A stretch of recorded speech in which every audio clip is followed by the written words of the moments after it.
Welcome to Planar Taxi Company and Episode 3, Presents. This episode originally aired in December of 2023.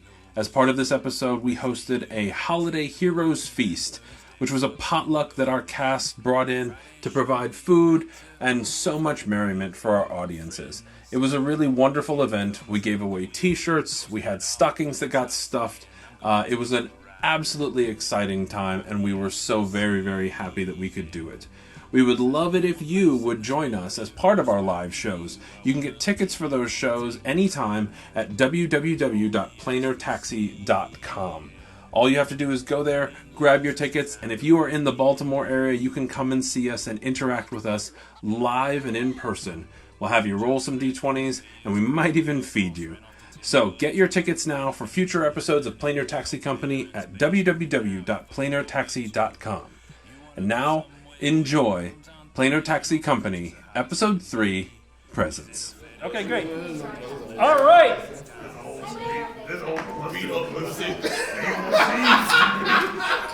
We are assembled here.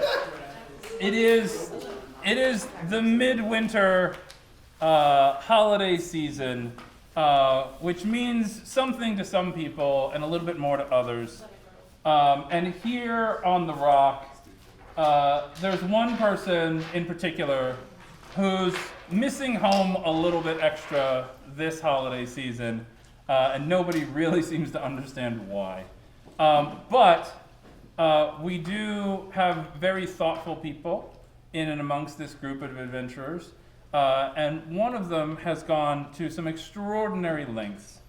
And so everyone here has received an invitation to a particular room inside this asteroid. I dressed up for it. Belonging to one Reverend Blorbkin VI. Oh my goodness, it's the day everybody's here. Come on in, I'm Miss Sheila. Here you are, you sit right here. Everybody, oh yeah, it's good to see you, buddy. I'll come back to you. Oh my goodness, oh now. Everybody sit at the table, and remember, sit at one side of the table, all facing the same way, okay? All right. Now, Tony, I know, is it your birthday? No. I know it's not your birthday today, Tony, but you know what today is? Well, back where I come from, they would be, well, The Feast of 1,000 Fishes! That's right, Tony, your most sacred of Earth holidays, important to you and your culture, that goes way back. A night when all your friends get together and eat over 1,000 delicious fishes prepared for you by your loved ones. Here you go, Tony. 1,000 fish dishes for you. Are you gonna eat it? you know, Blob, I really appreciate the effort.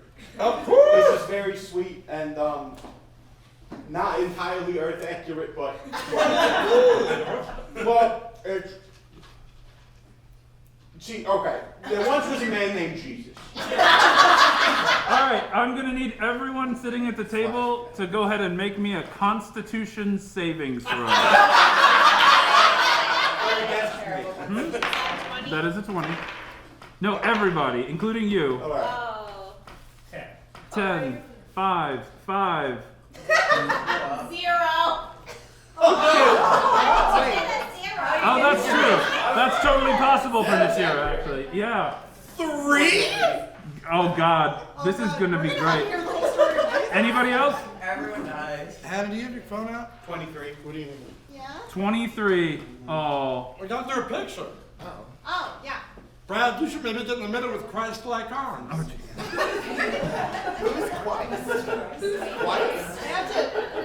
to show. Should we have like things? Yeah, what does Jesus do? Oh my God, yeah. Hopefully he ate a lot.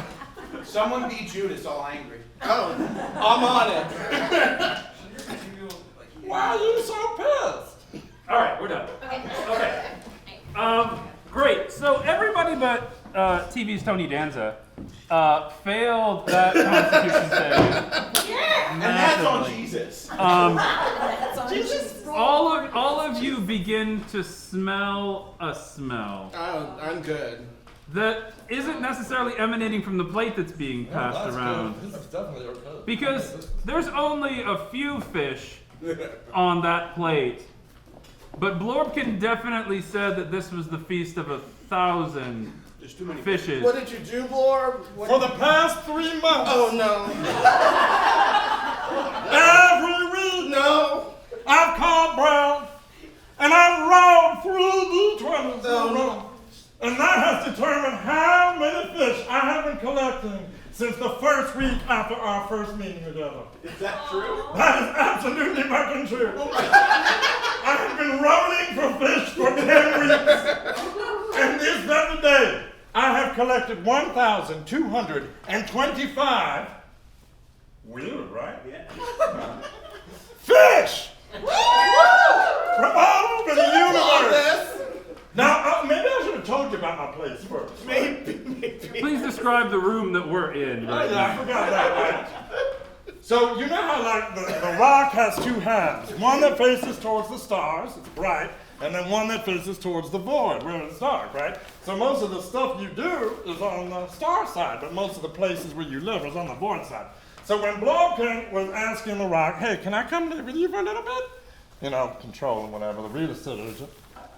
They said, yeah, sure, what's your size? Like, how big a spot do you need? And I told them how big they measured me, you know, and they gave me a spot. But what we did not take into account was, when a plasmoid's not in the vacuum of space, they get much smaller. So I have an apartment that's about 1/3 of the cargo capacity of the rock. And I sleep in a space that's about this big.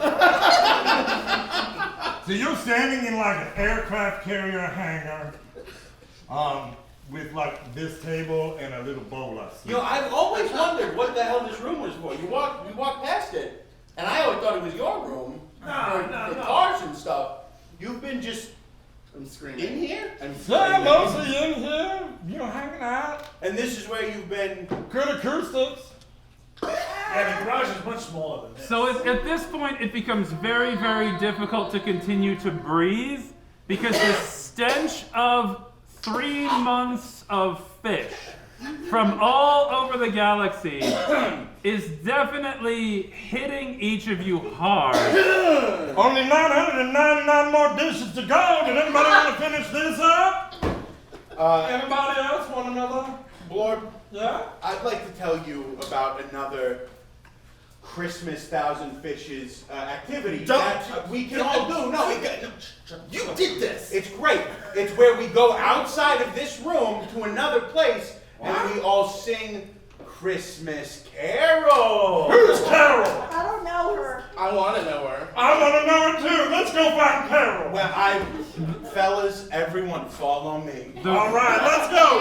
The room Goodbye, fish. The room is now unbearable. Unfortunately, the rock itself is also toxically coated in fish stench, guts, oils. You did this. What are Luckily, you talking about? there's one person among you who might happen to have, you know, an emergency drop-off assignment someplace else that she could suggest you all go. I don't really think it's that bad, I'll be honest. You don't have a nose. I know. I mean, I guess you could all come shopping with me at Sigil if you want. Oh, the seagull? Is that how we pronounce that? I thought Sigil. it's wiggle at the. Oh, it's a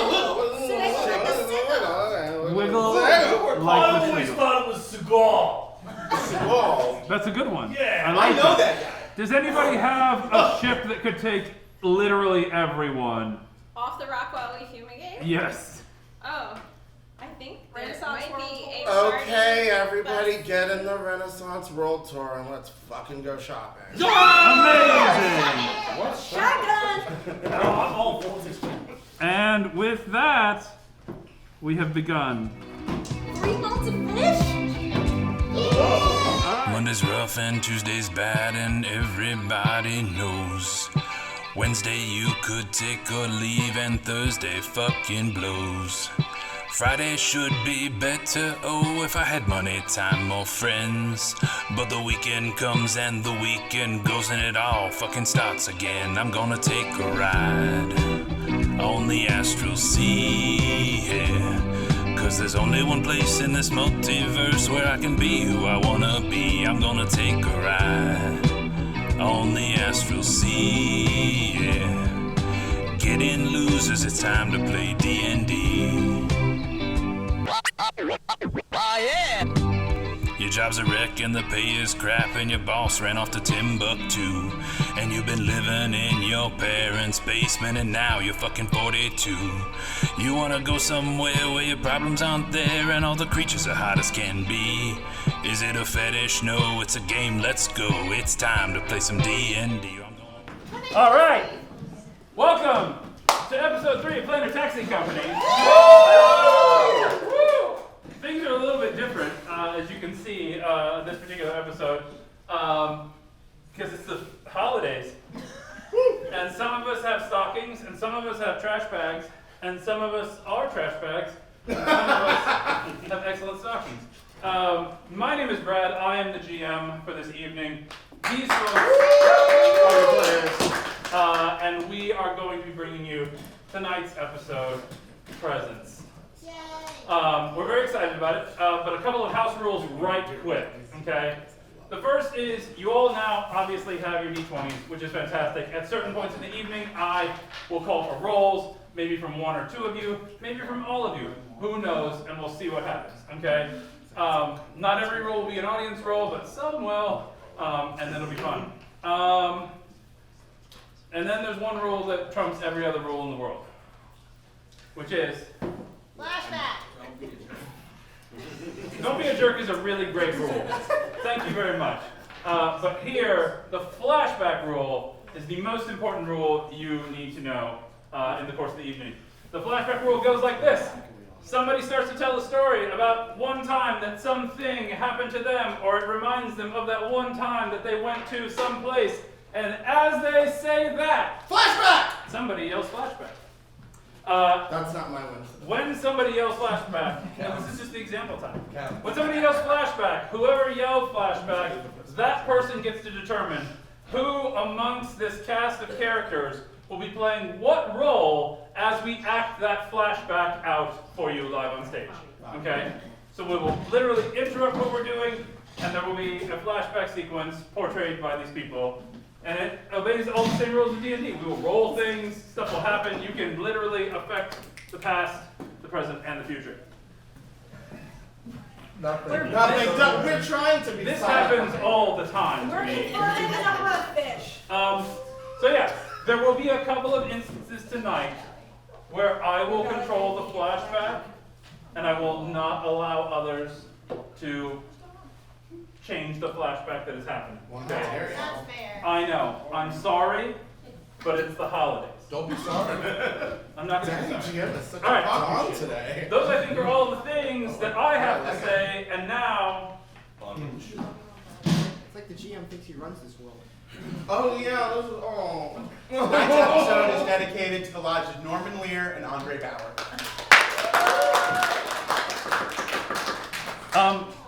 There's one more. Oh, Lead singer of the Pogues. Yeah, and the lead singer of the Pogues, we've got that. whose name I know. And I'm very sorry that he passed away. Brad, take it from Brad, You got would you this. like to talk about this special man? Do you understand that I have held every other thing in my head, and that you are the people, you are the person Yes, going out, you're better than me, you're the Brad. one going I out know that. murdering people so that we can have something to do during this segment. So, anyway. But the lead singer of the Pogues, we will do a little special tribute later this evening specific to that. But that is all of the announcements that we have for this evening. Yeah? Yeah. And now, Planar Taxi Company. Following the Feast of 1,000 Fishes, our adventurers board a taxi and head off to a magical land where anything is possible, literally. The city of Sigil, not pronounced Sigil, or Sigil. Sigil. No, so close. So it is Sigil. Swizzle? It's wiggle at the sigil. It's whatever you want to call it. The city of doors, also known as the cage, rests at the top of the spire, which is at the center of the Outlands, which is also located at the center of the great wheel of the cosmos. And if all of that sounds far too high and mighty, trust me, it is. What you need to know is that the city is shaped like a giant tire, and that the entirety of the structures are built on the inside of it. Don't go to the outside of it. You won't wind up where you want to be. The city of Sigil is known as... I'm not going to do this with you all night. Yeah, you are. You started it. The city of Sigil is known as the City of Doors because there are portals throughout the city to literally anywhere in the multiverse. And at the heart of the city and in control of those doors lies the city's lovely patron, the Lady of Pain. Focus. Sounds hot. I know, right? Polishing. But none of that matters at all right now. What she is taller than you want to know. Taller than I can explain right now. We don't have time. The limit does not exist. As you arrive in the city of Sigil, you arrive in the clerk's ward near the Civic Fest Hall. What? Can I help you? Nope. Okay. Near the Civic Fest Hall. The Civic Fest Hall boasts a panoply of arts that are available to the public. There are galleries, there are concert halls, lecture halls, museums, theaters, exhibits too eccentric to describe, and also for time, we're not going to. They fill the fest hall and its satellite buildings. Contests and duels are held at the North Umber, an outdoor amphitheater, while magical light checkers the stages of its two indoor theaters, the intimate Eloith Theater and the prestigious Wren Hall. The Eloith Theater is renowned as Sigil's preeminent venue for highbrow performance art, just like Fells Point Corner Theater. Performers from across the Great Wheel flock to Eloith Theater to take their shot at interplanar fame.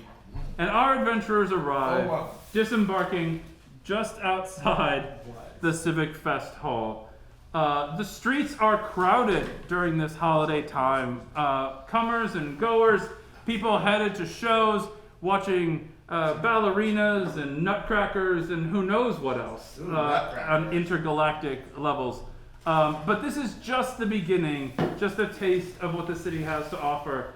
And as you arrive, it is incumbent upon you to decide where you might go in this entire city and what you might do with your day away as the rock is fumigated. What are we doing, Nashira?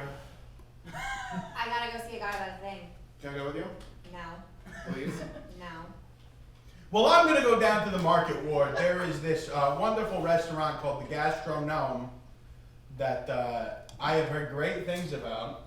And you know what? You're all welcome to come with me. I'm paying anyone who wants to come. You go ahead. I will be there, though, at the Gastronome all day. So that's what You know what, Nashira? Yes, I am. Oh. For you? Yes, I am. For all of you, too, but mostly for you. Happy holidays. Yeah? So, Nashira, can I go with you if I bring my mage hand? Wow. Amazing. As you stand on the streets, gawking at the wonder and splendor of the city and deciding where to go, a short individual. How short is he? Short enough to be attractive.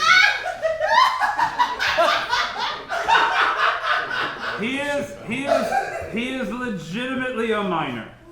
Like a child? Like a child. Oh. Wait, like a child or a child? We'll get into that. But at this point, if I could have a few of you on the stage, so that I might properly introduce you. What do we To the minor? To the minor. Yeah. Go!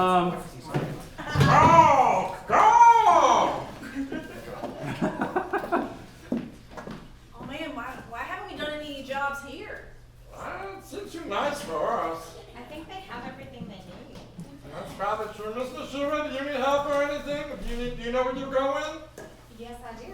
Well, I hope you have fun. Do you want to meet back here later, get snowballs? Sure. All right. Yeah, I love snowballs. Go ahead and let's have the four of you go ahead and make a perception check. Sure. Just to see if you notice the figure sort of skulking around behind you. Oh yeah, that's definitely a 7. Very much is. No one. Woo! I am way too distracted right now. 12. Reverend? 12. 12. Wow. All right. So the two of you do get the sense that, like, there's something in the shadows near you, like, poking about. Man, even the shadows are crowded here, huh? Let's see outside our country. Oh my goodness! Hello! How are you? I'm good, how are you? Good, I'm chilling. I'm in the city over there. Oh yeah, I wasn't doing anything suspicious or illegal or... That's usually what suspicious and illegal people say. Is that true? No.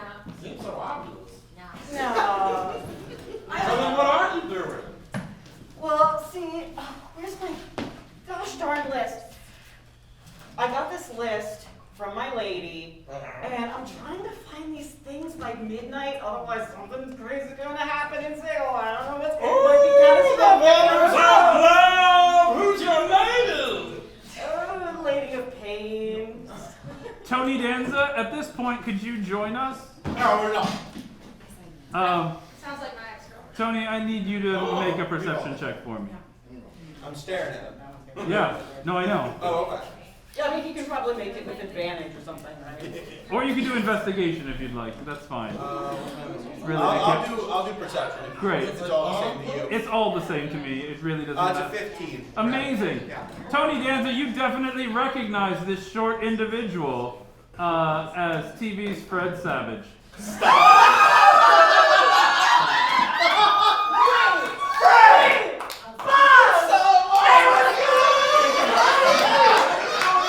This is space, buddy! I know! There's no space for a kid like you! Now, listen, it's a little complicated. See, what happened was... Amazing. That was great. That was perfect. That's exactly how this goes. Out there. I heard. I called it? I heard. Yeah, I heard you Oh, got he's that. cast. Okay, as Fred Savage. Who? Nice. Amazing. Alright, and then I guess keep talking and I'll cast. I've never done this before. It's my first set. I'm so excited. This is my first flashback. See, the fascinating thing is, in my early years, those beautiful years, some might even call them years of awe.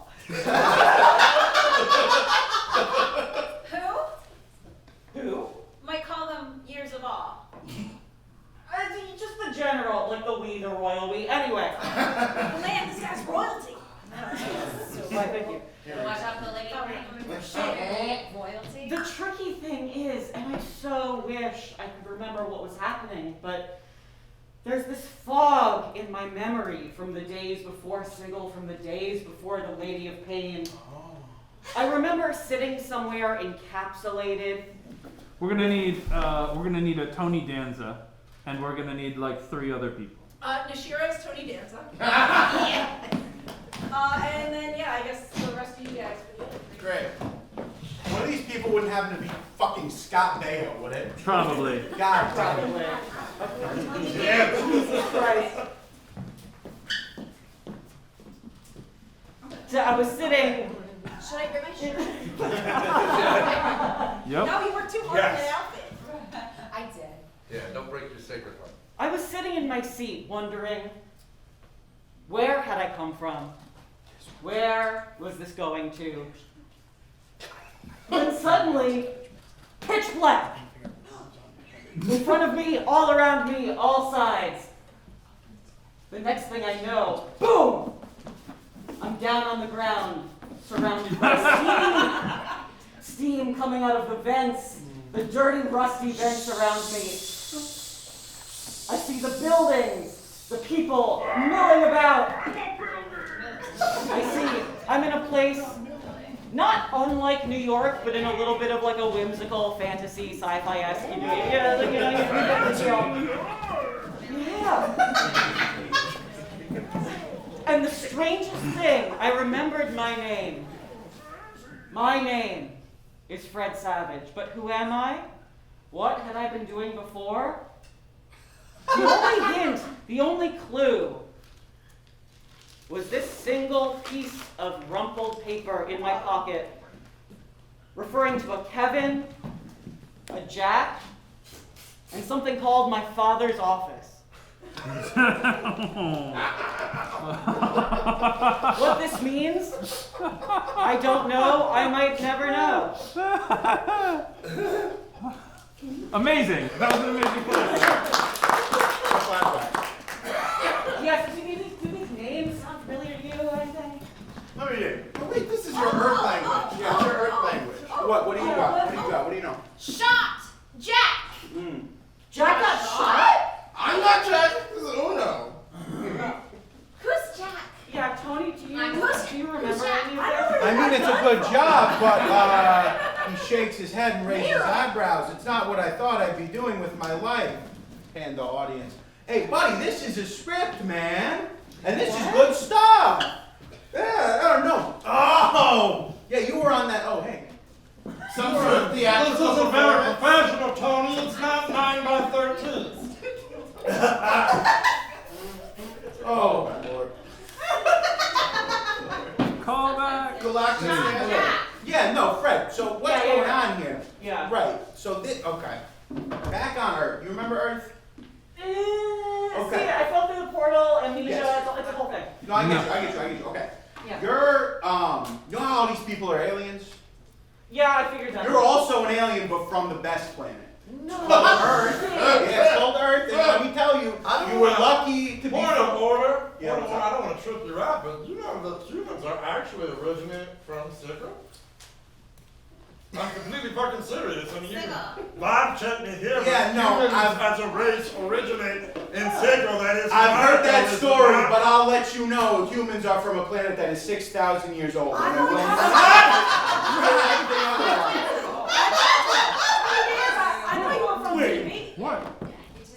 Yeah, I didn't do it. TV. It's a thing on Earth. This is TV. Are you guys from the same school? This is TV, buddy. So wait, you guys know each other? You're fictional? No, so hold on. I haven't vaguely said that. remember you. Yeah. I remember this face. Who doesn't? This beautiful. So that you can answer a question for me. No, okay. Yeah. Angel's the ball. I'm the fucking boss. All right. Excuse me. At this point, I'm gonna go ahead and ask for Tony and Fred I'm gonna ask for Tony and Fred. Can we take him to the gastro? I think the two of you might pair up. Yeah. Yeah. I think that sounds good. Both being from Earth and both being television stars. Yeah. And then I'm going to say that the rest of you are going to head off on Sigil business. Can I go And then you guys can meet up at the gastronome later. Can I go to Wiggle at the Sigil? You can go wherever you want. Hey, everybody, I'm going to take Fred here. We're going to go to the gastronome. Just sort of loop around. I'll have the tab open, okay? Great. Okay, wait, on the way. I have a couple. So if I can have the rest of you sit. Woo. All of us? No, the two of you are still up to bat here. Yeah, no, so what's I was saying? Okay, yeah. This is a TV. I'm over here. Oh. This is a TV script, right? You were a TV actor, just like me, in the best art form of them all, sitcom. That stands for situational comedy. Okay, I've been in situations before. Yeah. Who doesn't? That's where the comedy comes from. Yeah. Right. And this one is called The Wonder Years. Tony, Yeah. I'm going to need you to make an Arcana check for me.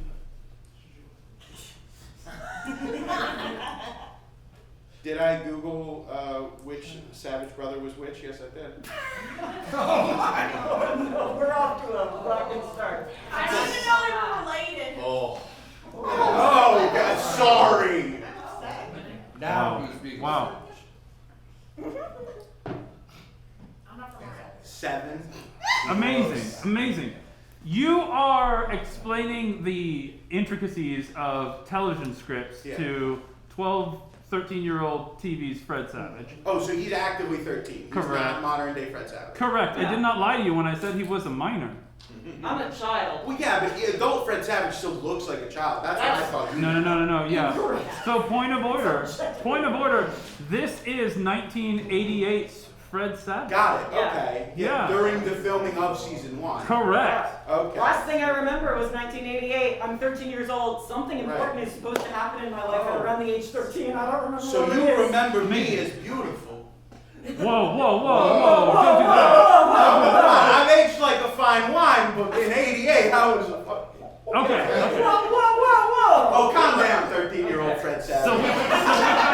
Listen. So Tony, with that 7 Arcana check, Yeah. you are reading off this script. You don't seem to notice anything shift or change or move around you, but all of a sudden you do hear some shouts, and what you hear as you are focused on this script from just a little ways away from you is a voice, and that voice says, with words that I will say to you right now, because I wrote them down.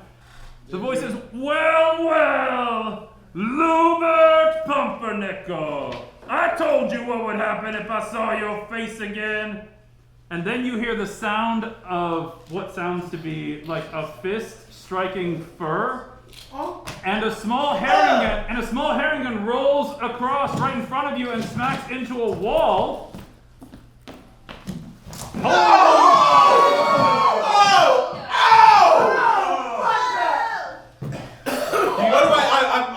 What do I see over here? Gas. You see, there's like 4 dudes. They are all. How tall are they? They're all. Stop it. They're all human. They're all human. Okay. They're all about 6 to 6'4". Okay. Because you need to know that. You go ahead and roll initiative for me if you want to. If you want to. Is Fred rolling in? Yeah. No. Go ahead. Just Tony Danza for now. Okay, give me a second. You're a child. What do you keep And Lubert, you're just down there for a second. I'm rolling an 11 right now. Yeah. With that 11, go ahead and roll on up to the first one that you see with whatever you got. Yeah, so I'm gonna go for you said they're all between 6 foot and 6'4". I'm gonna go for the 6 foot one. Whichever one is shortest. I'm gonna go ahead and hit him with my club. So I'm gonna come over here. Yeah. I draw the club that I always keep in my back pocket just in case. Yeah. And that's a 15 to hit. Amazing. I strike him across I go for the jaw. Yeah. And does it hit? Your club swings right through him. Oh no. Oh, you're fucked. It doesn't. It literally, like, he's just there, totally unfazed. He didn't even flinch. It's like he didn't even see you. And in a second, he and the other 3 compatriots walk right through you and right up to Lou. And as you turn, Come on, easy fellas. Come on. You see not the Lubert Pumpernickel that you know. Oh shit. Come on, you fellas. But a young Hey. Lou Pumpernickel. No. A tiny bunny. Little Luby Pump? We can talk this out, right? Come on, fellas. They pick you up by the scruff, Lou. They're like, I told you what would happen if you came by here one more time. What do I do? Fred, what do I do? Do I fucking know these guys? You do not know them. So I dive tackle Lou. Go ahead. And you go right through Lou. I go right through Lou. Whoa! Ow! Just like your club swung right through their faces, you make no contact with them or Lou or anything. Lou is being threatened, and as you watch this, helpless to intervene, from the pub just like a few feet away, the door kicks open, and from out from inside of it come 6 halflings and a sprite. And the sprite... 12 ounce, 20 ounce? Nope, stop it. 2 liter. The sprite... The cranberries, the holiday special. Yeah, right, that's delicious. The sprite fires off 6 magic missiles, and they strike all of the assailants, dropping Lou to the ground. And she proceeds to come up and she says, "Hey, you get the fuck out of here! You hear me? You get on that, and I don't want to see your faces here again. You leave them alone. I'm not going to warn you another time." Who are you talking to? And then she comes right up to Lou and she says, "It's okay. It's okay. Are you hurt?" I'm all right. I mean, Will you? a little, I'll tell you what. You come right on inside. My name's Clea. This is the green gauge. Okay. You come right on inside. There are lots of diminutive people your size. We'll take care of you. We take care of each other. Do you need anything? I just a drink would be nice. Okay, I'll get you a drink. Brad, can I roll to see if it looks like I would be able to talk to Clea, or if she looks like you can just say words at her. Hey, thank you so much for helping my friend here. I really do. And if there's anything else that you need, you ever worked at a bar before? No, this is a first, but I'm so grateful for your help, and I'd be happy to help out. I'm looking for work right now. Yeah. I'll tell you what, the taps, they jam up on me all the time. You know how to work a wrench? Hey, I sure do. Come on in here. Come on. What's your name? Lou, but Pumpernickel, but you can call me Lou. Oh, well, I will call you Lou because the rest of that was a little, I don't know. But come on in here, you'll be safe here, and they're not going to harm you anymore. Don't you worry about it. Thank you so much. And Lou and Clea and the rest of the halflings head on into the green gauge, and you are left standing on the streets of Sigil with Fred Savage, utterly bewildered. Wait, so you know the guy with the ears that pop off? Yeah, well, I have not known him to do that in the past. Okay, so that's not like. Okay, so he's not an Earth guy. No, And he's our a space ears guy. don't. Our ears don't. No, our ears are Okay. friend. He's a space guy, friend of mine. Listen, we're in what I believe to be a ghost scenario that I have been opposed to my whole life. I hate ghosts, I can't do them. I believe in Jesus. You know Jesus? You remember Jesus? I'm suddenly remembering something very important about my backstory.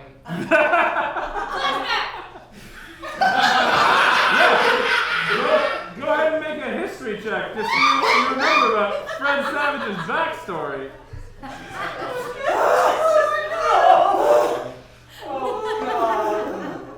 Alright, we're making a history check. That's a nat 20.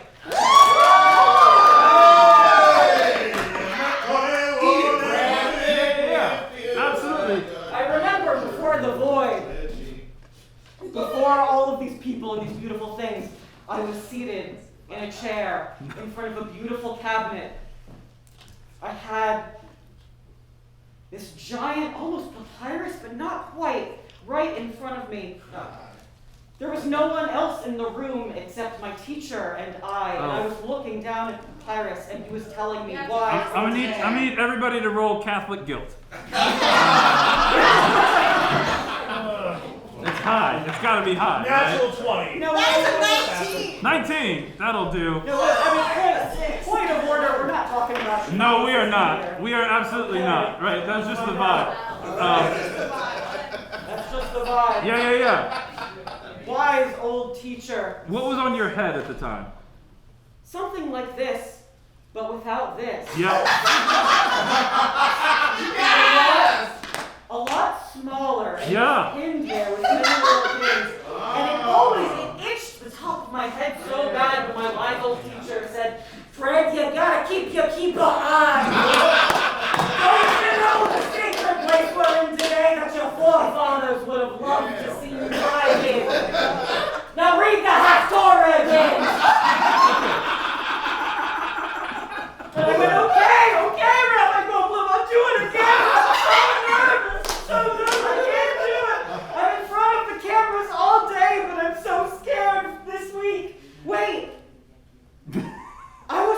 be bar mitzvah. Oh no. Oh no. Fully relatable. Fred, I'm gonna need you to tell me what's at the top of your list from the lady. The Lady of Pain told me that the first thing that I have to get by midnight tonight is a dawn blossom. Mm-hmm. Great.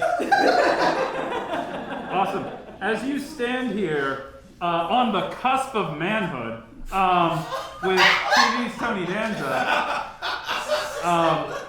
from one of the window boxes in one of the homes nearby, you see a flower sprout up and bloom right before your eyes, and it glows with a radiance that is just blinding almost.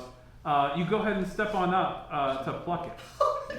Oh, now I think I've seen weird magical shit like this materialize Yeah. before. I'm gonna be a little hesitant. Yeah, go ahead and make an Arcana check. I have childhood wonder, but I'm gonna Absolutely. I'm gonna get my makeup down. Wonder. Disadvantage for childhood wonder. Oh, that was really pretty, huh? Amazing. What's the name of this locale? TV's Tony Danza, you have a +1 to not +1. I'm sorry. You've gained dark vision. Oh. As long as you're wearing that flower in your lapel there, you can see magically in the dark. Look at that. All right. I know, right? Let this be a lesson to you, young whippersnapper. Just grab shit. Just grab shit. Yeah, I guess. Fred, Okay. we gotta get you, as far as I can tell, Yeah. we gotta get those things on the list. We gotta get you back to Earth in 1988 so you can film this very, very good episode of The Wonder Years and then be bar mitzvah. Wow. Bar mitzvah, bar mitzvah. Wow. Bar mitzvah. Bar mitzvah. Yeah. All right, and you know what? That's all doable, I think, in What? like a half an episode. Some amount of time. Yeah. Great. So you guys head on down the street then, on your way to find all those things. We find ourselves, however, inside the Fortune's Wheel, which is an elaborate casino located here in Sigil. Beings of all manner come from all over the multiverse to win, lose, and draw, but mostly lose, because this establishment is very rigged against you. But there are stages where entertainment plays. There are drinks flowing heavily. There are wheels spinning and cards being played. It is bustling and lively. And on one of the stages, we see a man with a lute playing a tune.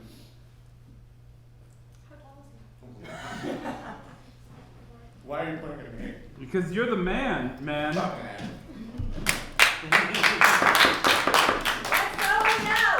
now.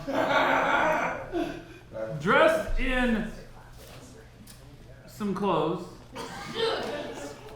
With nice clothes. Some nice clothes. With a lute that is a little weathered.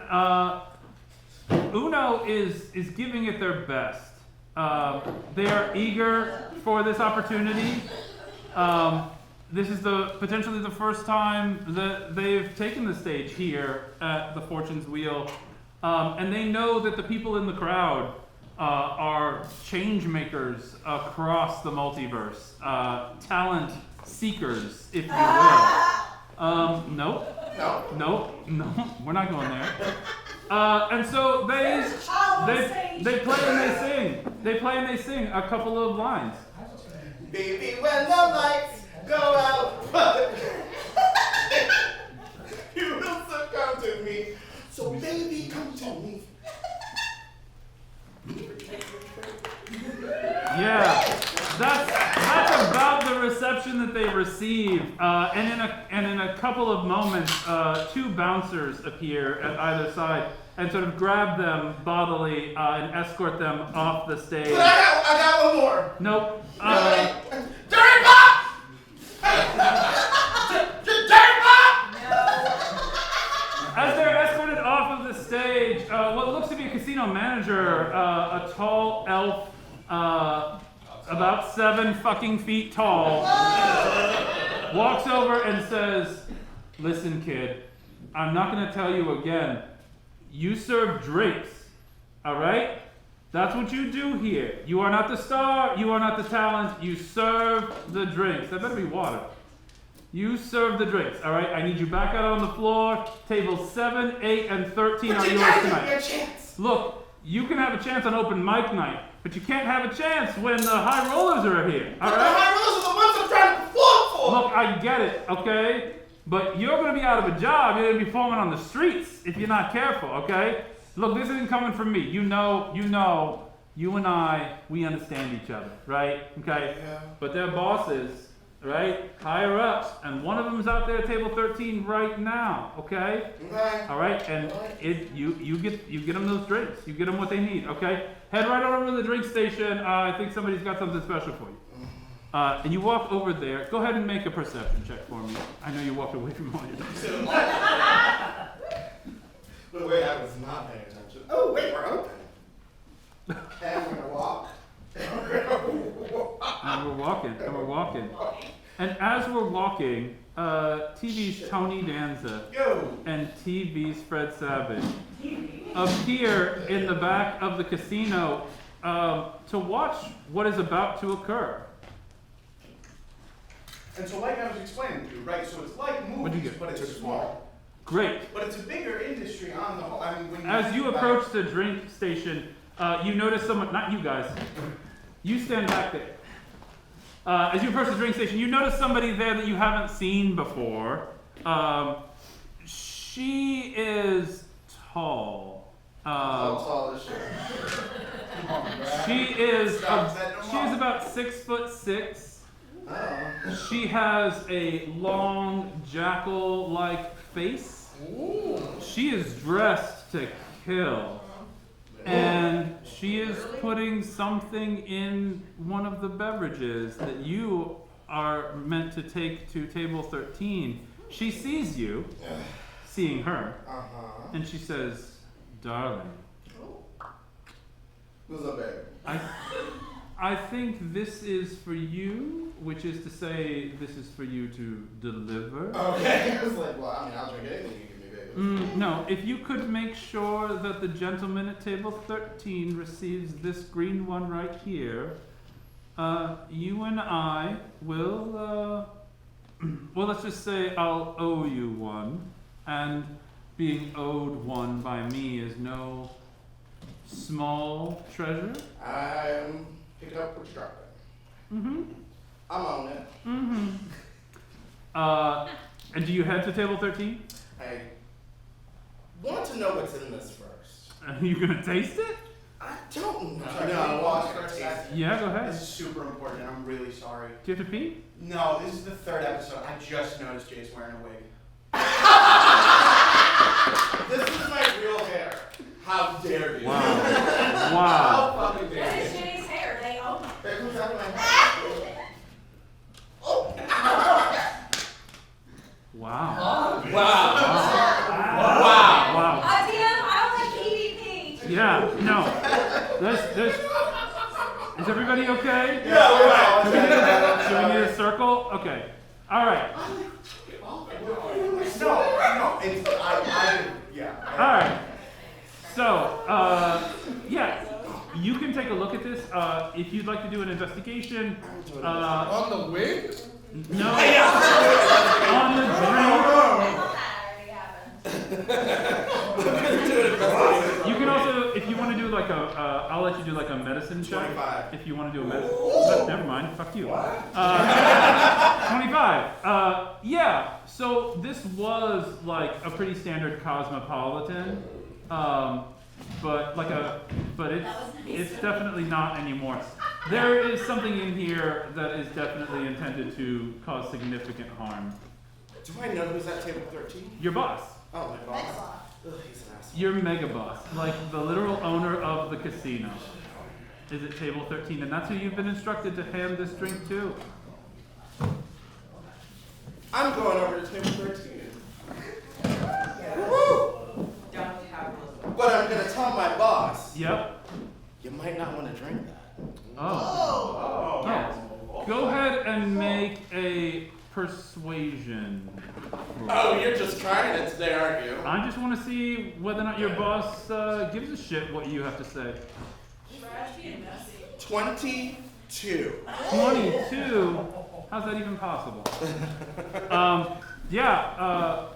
He looks at it and he says, what's wrong with it? You spitting or something? Huh? It's because we won't let you play in front of the high rollers? Huh? Your manager was telling me you don't like the open mic nights we've been giving you.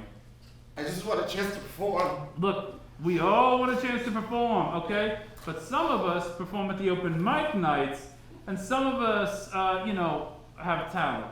I don't know what to tell you, okay?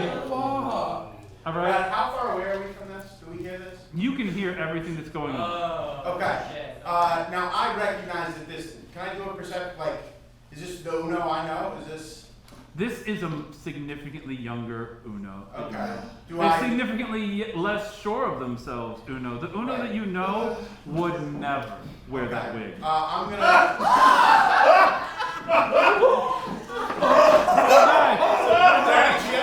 We're cutting words today. I see. Oh my God. I'm gonna go up and say something to this boss. Sorry, say that again. I'm gonna go up and say something to this boss for my friend Uno. Go ahead. Excuse me, Uno, let me handle this. Excuse me, buddy. Let me tell you something. My name's TV's Tony Danza. And if you don't know a high roller when you see one, and Uno, you don't know if I catch you complaining about this one more time. Hey, don't talk like I'm not even Look. there, buddy. You hear me? He doesn't doesn't not. hear me. Does Uno hear me? No. Uno doesn't even notice me. There's not even any of it. Yeah. Not even any of this is happening. This is Fred. Look, I'll tell you what, okay? I'm gonna give you one more chance on that open mic night, but you better do amazing, okay? Okay. All right? That's all I want to hear from you, okay? All right. And you know what? I don't give a shit, right? You spit in my drink, that doesn't bother me at all, all right? And he downs it. Wow. Deuces. Great, awesome. You head away, and you're Gonzo. You guys saw all of that. Yeah. Fred, are you familiar with the Repertory Theater in New Jersey? One of the largest repertory Hold theaters. on. I need you to pause for like a second, and I'm not trying to disrespect you whatsoever. I do need you to turn on your critical thinking skills, like just a little bit. Do you think I know the Repertory Theater in New Jersey?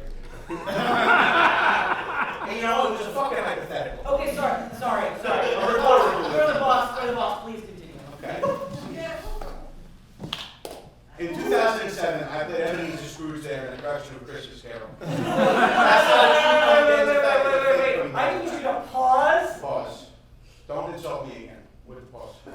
I'm not going to insult you again. Okay. I'm just a little bit in shock about the year 2007. I haven't Right, seen that. okay. It's No. 1988. It's 1988. Are there? I get you. Okay. I get you, right? So you notice how I'm an old man? You look. I'm not. Hey, you fucking said it. What do you want You look a little bit older. Yeah. Okay, yeah, right. I'm not 1988 Tony Danza. I'm a distinguished silver fox, hand sail bull Tony Danza. Pull what?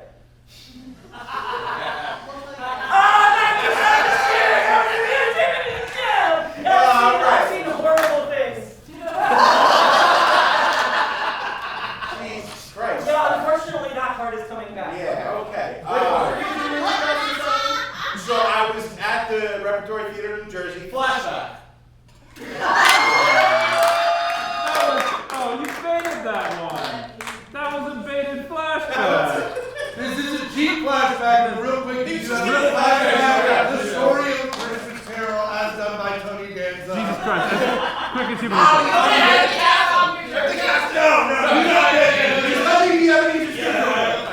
Marley's been dead these 7 years. I ate a little bit of cheese and a slice of beef, and now I'm gonna go fart in my dusty head.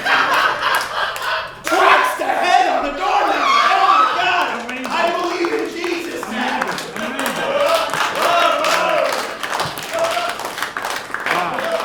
Wow. It's like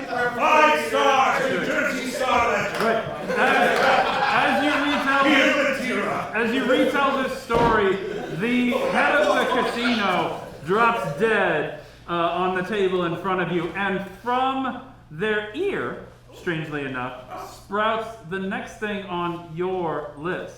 Oh, I don't know what this boss has been doing. I don't want to know, because the second thing on the list is Minotaur extract. Yeah, it's just sort of oozing out of the ear. You better collect that shit. The hammer is yellow corner. I know, right? Yeah, no, this one I'm absolutely using my mage hand, because I don't want to touch that. That sounds amazing. Does anyone want to be a mage hand? No, nobody wants to touch anybody's ear. Put it in a bottle. There we go. Amazing.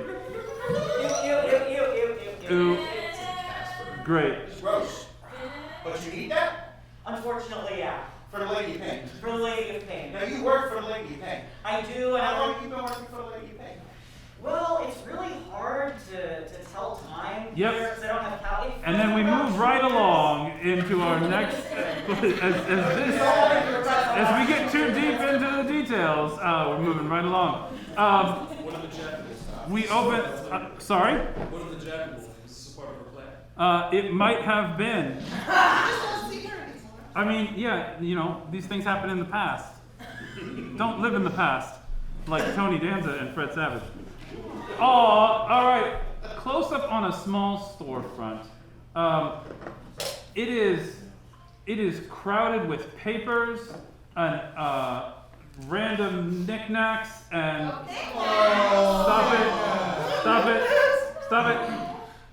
trinkets and baubles from all over the multiverse.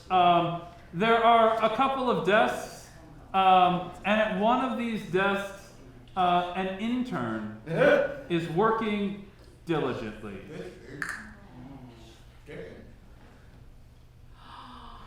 I was like, you know who it is. One diligent intern. As the stacks of papers are just surrounding her desk, the phones are ringing off the hook. She answers none of them. And her boss walks in, a half-elf man. He's half an elf man, so he can't be that tall. He walks in and he walks right up to her and he says, Nashira, my darling, oh my gosh, I need those reports. I need those reports like yesterday. Do you have them? Are they done? Are they done? Please tell me they're done. Please, Nashira. I will deliver them to you when they are finished. Oh, all right. And also the coffee. Have you gotten the coffee yet? We have a big meeting coming up, Nashira. There's Coca-Cola in the refrigerator. Oh, yes. Well, unfortunately, we drank all of the Coca-Cola this morning at this morning's meeting, and we're going to want warm, hot coffee for this afternoon's meeting. So I'm going to need you to go out and pick up some coffee orders. I think you know what I like, so you can just get that as per usual. But yeah, if you could get on that, and then I will need those reports as soon as possible. And then also, if you could come to the meeting and take notes, that would be great. You know how I am. My brain just, I just need somebody else there to like catch all the things. And Nashira, you do that for me. You do that so well. Thank you so very much, darling. Okay, I am going to run to lunch. But I will be back in about an hour and a half, and then I'll need coffee and I'll need you ready to take notes, okay? Is that all right? Is that all right? Perfect. Thank you. Roger that. Thank you so much. All right. As he goes to walk out the front door, the door is kicked in, and two large half orcs enter the office space. Knocking over massive stacks of papers as they do. And they proceed to pull out hand crossbows. And they say, all right, we know that you have some amazing artifacts here, and we are here to collect them.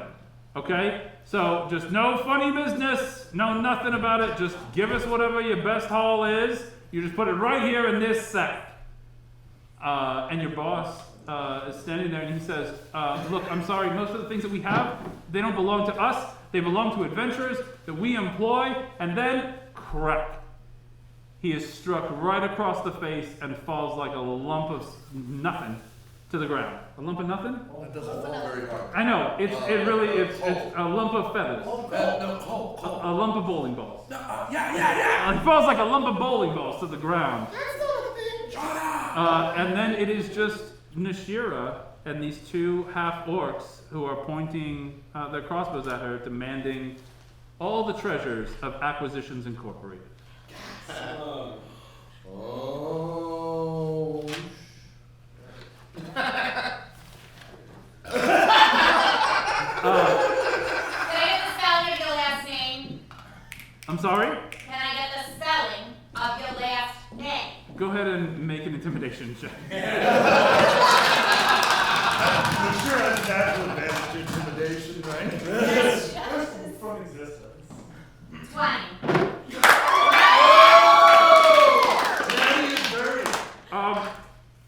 G R E E L.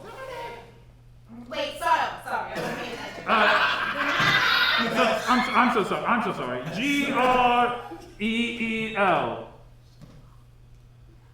Do you need my first name too? I mean, yeah, that usually comes next. S T E V E. Oh my god, I had always see ones. Oh, that's wonderful. Wait, now you're companion. Oh. I'm sorry? The other guy. Yeah. Yes, so the other one. Oh, you want his name too? Oh. Yeah. She needs your name. He doesn't spell so good. Do you mind if I? I literally don't care who says the letters. Okay. His last name. Do you want the last name first? Yes. Oh, I'm sorry. H-A-C. First name? We just call him Q. So I don't know if like a letter or like it's your time now. he doesn't really have to like write it that much. So whatever you want to do is fine with us. Okay. However you want to put it down. Sure. That's fine. Is that fine with you? That's fine with him. He's fine with him. Alright, now make a video. Yeah, no, we're robbing you. And not me, personally. Well, no, right. Obviously, none of this, you probably have insurance or something. The business does. I don't know. But we want the things that are valuable here, and you seem to be the only one conscious anymore here. So I guess we're robbing you? Okay, well, did you bring your own bags? Yeah, we have a bag. Just one? There's like a lot on it. I mean, is it a bag holding them? No, it's like a sack. It's got a couple of holes in it. Is that helpful? I don't really know how many else actually gonna take. Okay, I'm sorry. This is our first time here, I guess. So whatever you think is good, we'll take that. I mean, like, what are you looking for? Do you like combat weapons? Do you need like outfits? Do you need like jewelry? Do you need potions? Those last two, the jewelry and the potions, that would be great. It seems like we could probably hold more of them than like. Oh, except the jewelry is downstairs in the safe, and we really only have the key for that after midnight. Oh. Okay. So then again. So are you gonna come back? Is that a thing that you? I just need to write it on the calendar. That's all. We weren't really trying to make an appointment. We were kind of hoping for now. See how we don't do walk-ins. I mean,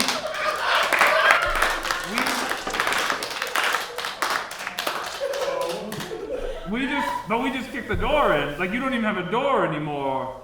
So. Really? It's not like that. Okay. Well, you know what? How about whatever you've got right now that's easy at hand that you think could fit in this bag? We'll take that, and then we'll just be out of your way. You seem very busy. I don't want to bother. You know what? You guys, I'm on PCO already. Like, I really don't feel like Okay. What about? And he just reaches over to one of the desks nearby and like picks up a random item. He's like, "Is this any good?" Yes. Great. That is the most valuable thing in this establishment. How did you know? We're gonna take it. We're gonna take this. And he puts it in the bag. He's like, don't! No, that's right. No, we did it. No, but we did. We did it. No, and then he looks around, and there's like just like a desk clock on one of the desks. He's like, "I'm gonna get this, huh?" Yeah, I don't know what time it is. Yeah.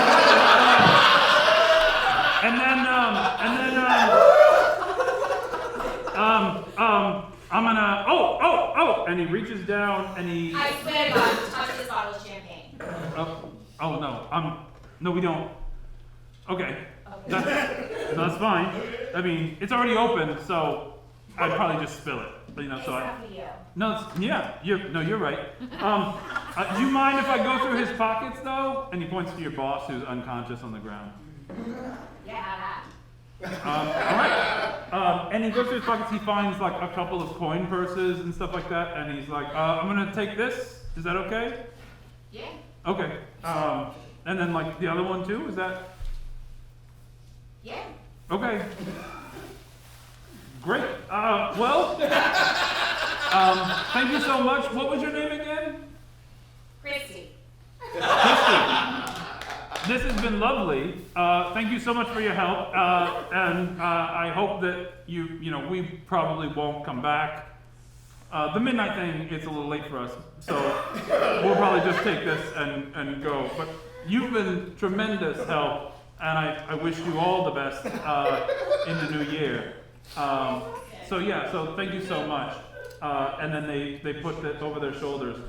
And as they go to leave out the door that they've kicked in, the second one turns around and goes, "Oh, what is that?"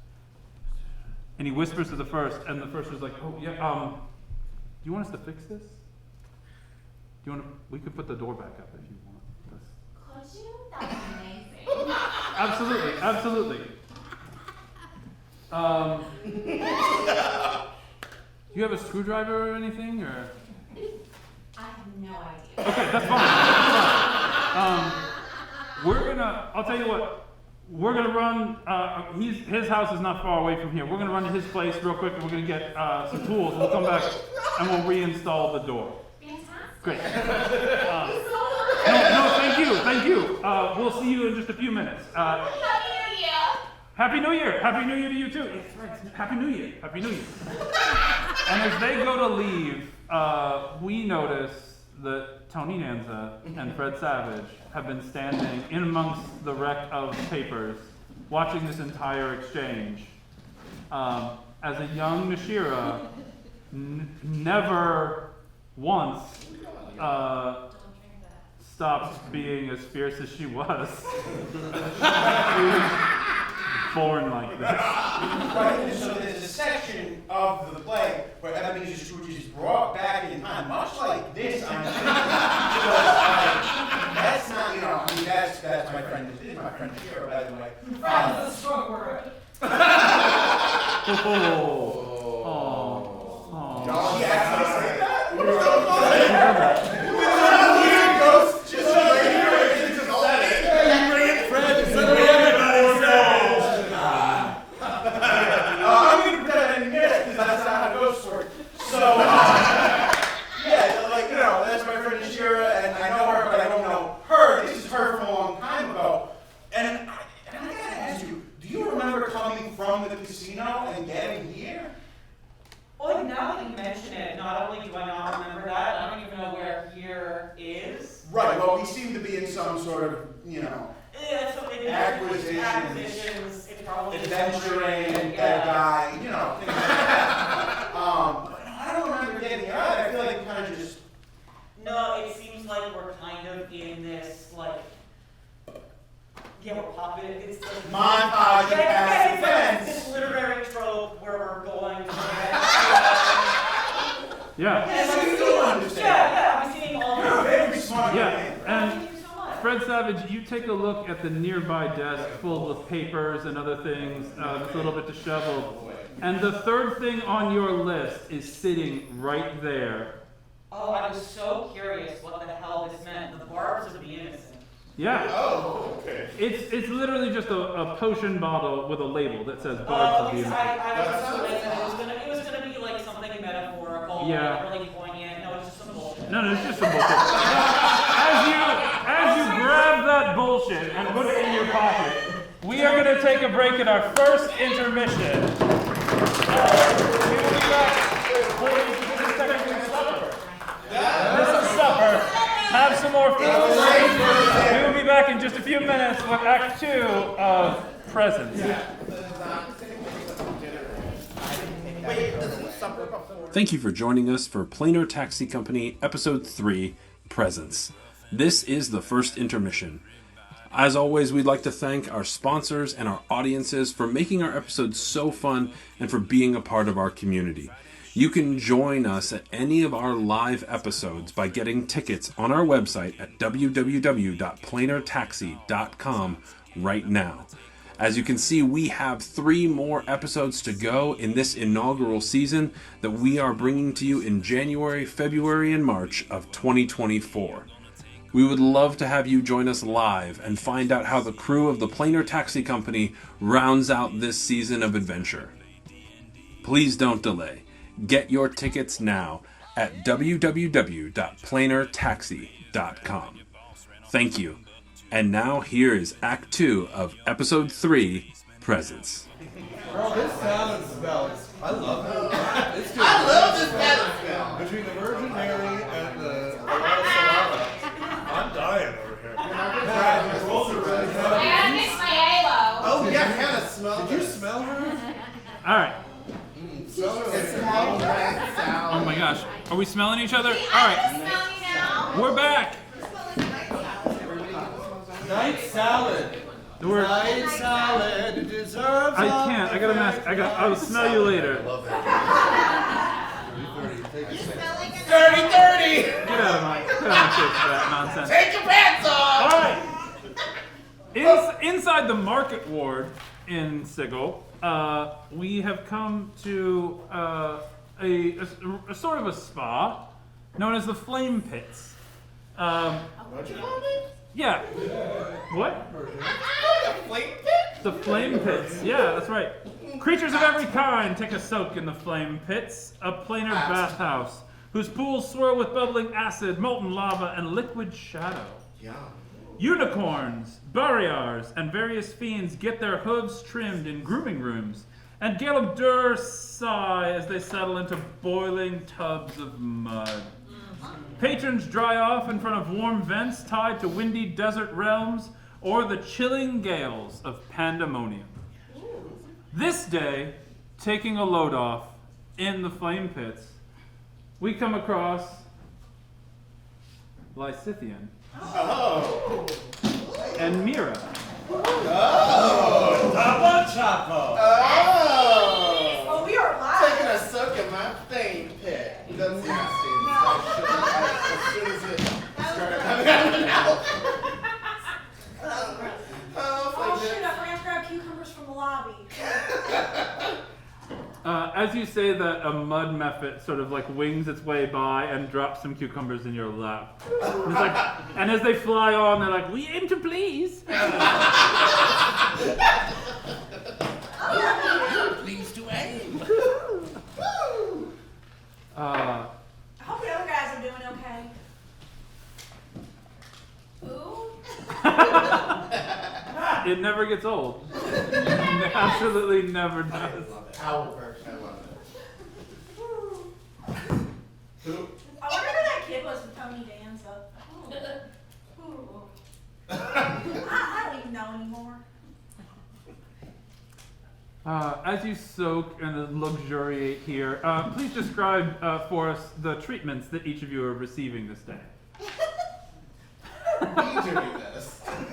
I know, like, where are you? I feel like you I'm right here. It's you know, each person is different, you know. I hope your feathers can take the mud really well, but, you know, a couple hot soaks, a nice facial, and you know what, mani-pedi. Why not? I'm definitely going to get my claws trimmed. We should get them painted blue. Ooh, blue clothes. Yeah. People wouldn't see what would be coming for them, and then just suddenly, a glitter. Yeah, it'd be great. Glittery blue clothes. Glittery blue clothes. Yeah, death by beauty. As you just soak this in and consider the many advantages of death by beauty, TV's Tony Danza and Fred Savage are here with you. Darn, someone's about to forward the We in the narrative mud? again. Are we here for real? You know, That's a great question. TBD, right? You have found yourself here in the flame pits all of a sudden, Are we in the mud? having not understood how you got here from where you were last. I'm in the mud. I have a question. Yeah, go ahead. Oh, yeah. Classic Fred Savage. Classic Fred Classic Savage. Okay. Amazing. Yeah. What's your question? Wait. That's not a question. Are we aware that they're here? Go ahead and make a perception check. Wait, then how did I not know that they weren't there? 18. Oh yeah, no, you absolutely don't know that they're there. Oh, okay. 18 and I just like to have you roll dice.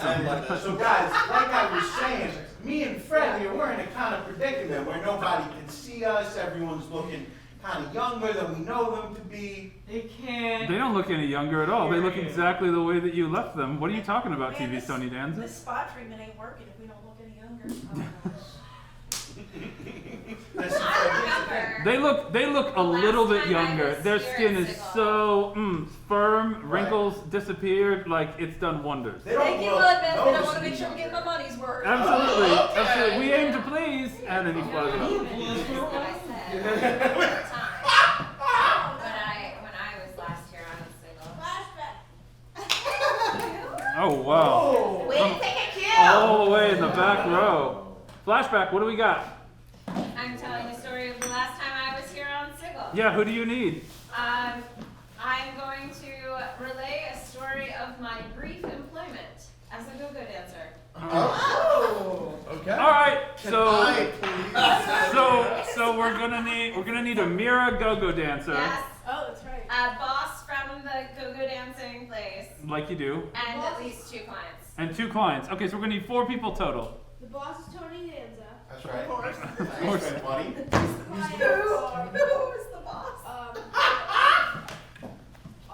Blorbkin Yeah. VI. Yeah. Alright. Well, And who's Mira? Uno. My popular request. Alright. All right. I'm so excited to have a night out. Like, when I was last year on Sigil, I was working at a place Uh-oh. as a go-go dancer called Wiggle at the Sigil. I thought I heard you say something about Good that. job, go-go dancing, Amira.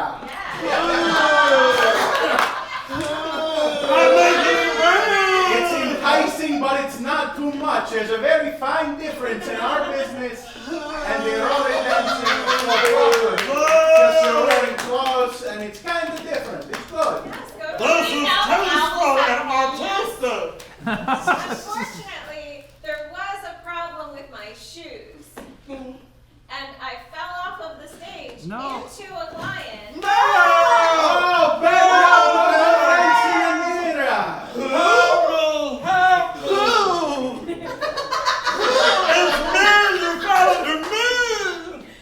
I'm so sorry. And then I got fired. Amira, come here. Listen, you do go-go dancing. You can fall into the customer. Who?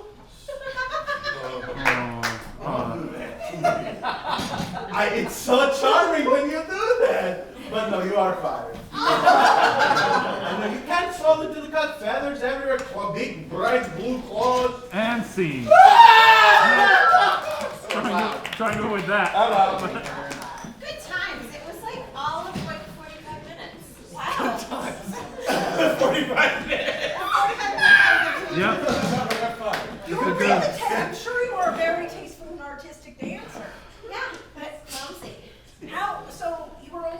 for a little bit. Is that how you wound up at Planar Taxi? So after I was there, yeah, I went to work with the taxi company.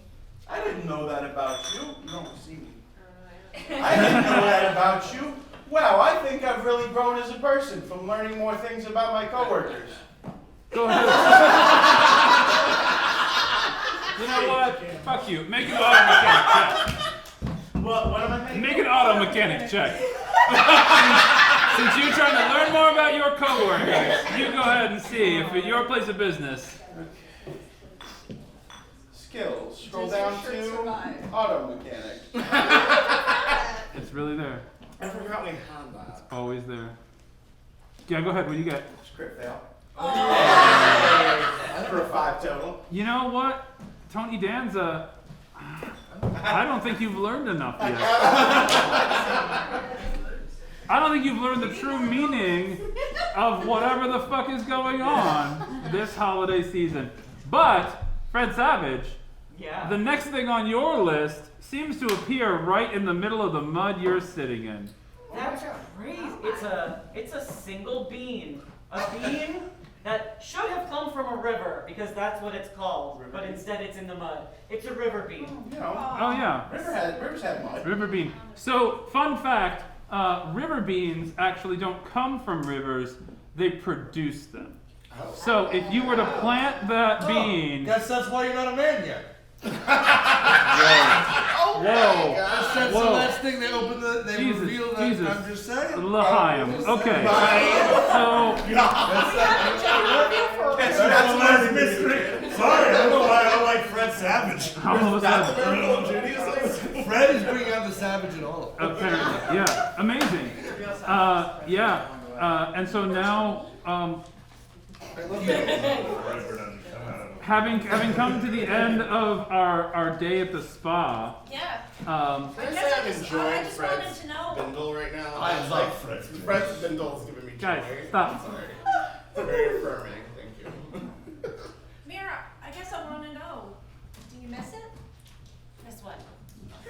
Being here, being the go-go dancer. Do you feel like I only did it for 45 minutes. But was that your dream? Is that what you really want to do? No, that was what I did after I escaped from the circus. And scene.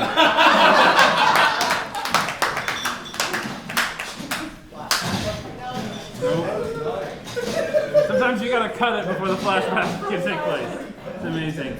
Oh no, we're dropping things. Fred Savage. Fred is Now, everywhere that we've been so far in Sigil has been sort of on the up and up. Has it? Yeah. Compared to where we're about to go, yeah.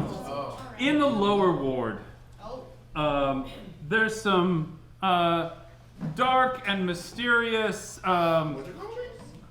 Sorry. man.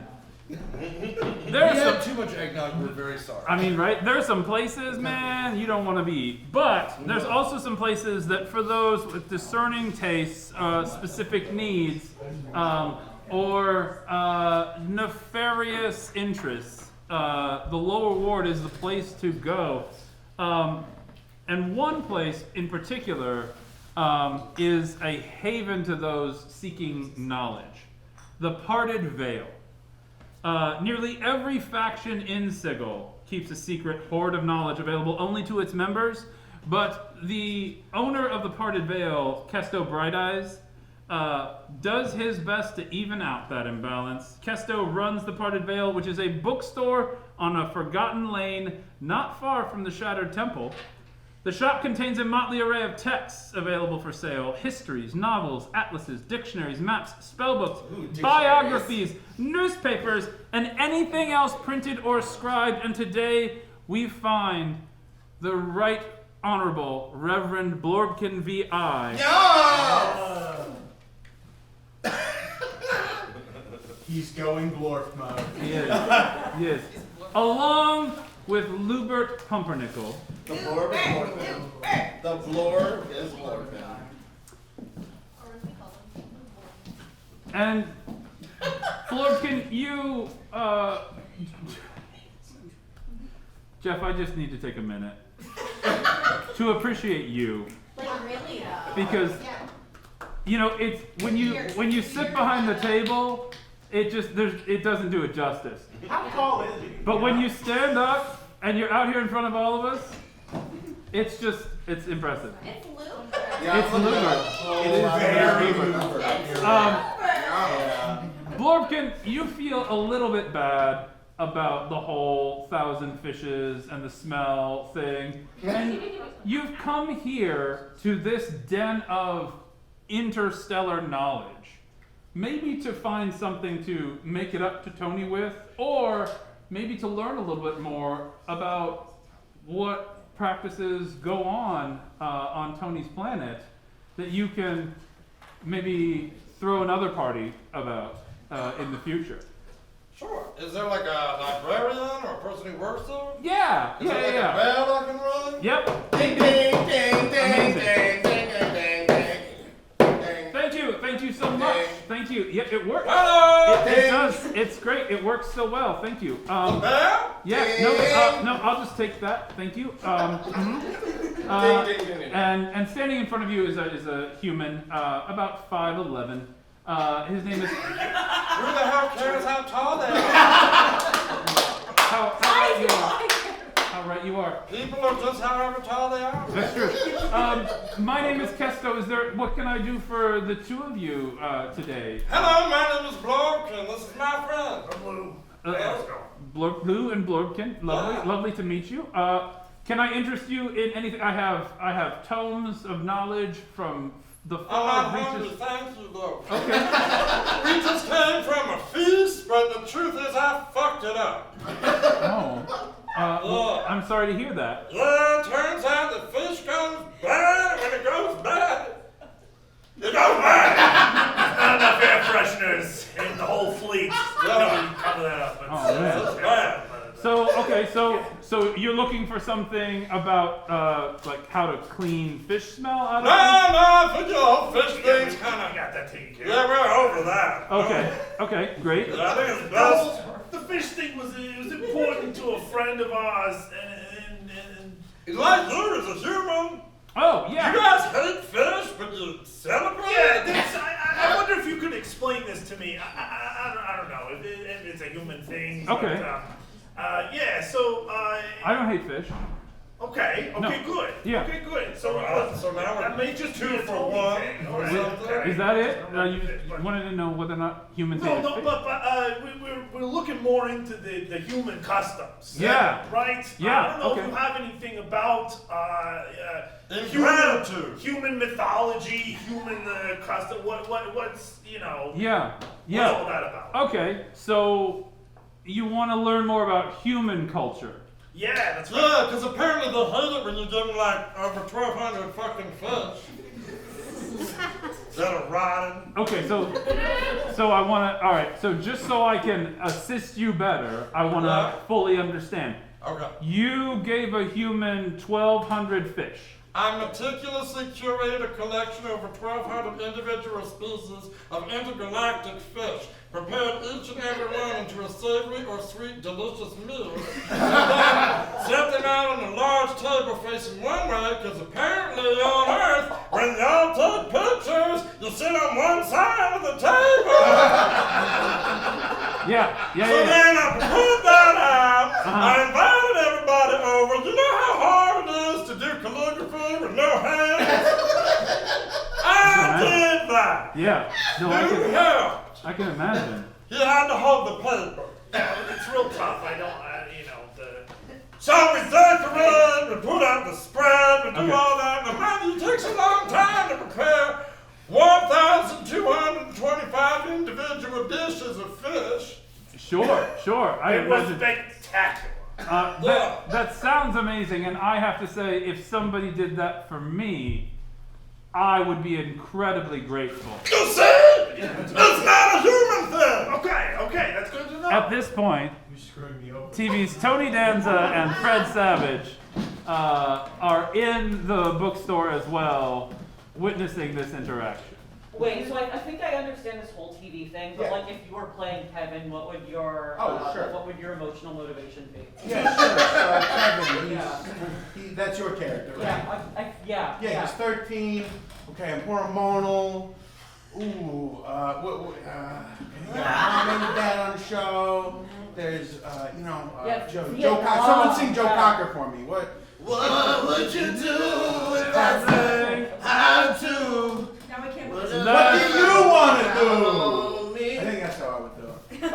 Great. Let me on in. Stop it. No, I do think that humans, as a culture, generally are pretty grateful for things. Did your friend say that he was unhappy, or how did that go down? For reference, no, I did not say I was unhappy. I was very nice about it. He told us about this other custom, apparently. Yeah, they started talking about some guy, Jesus, who did all this stuff for us. Wait, I didn't see Jesus. I didn't get that. Well, Jesus, but he said we had to come to his Oh, sorry, I tried to bring Jesus to the masses. Oh, you to go buy stuff. You already got stuff. We got 1,200. Humans, are they all about the capitalism? I have, I have something about that. Assassination. Can I ask a question real quick? Is your human, by chance, from a planet called Earth? Hell yes. Yeah, of course. Okay. So Earthlings are terrible.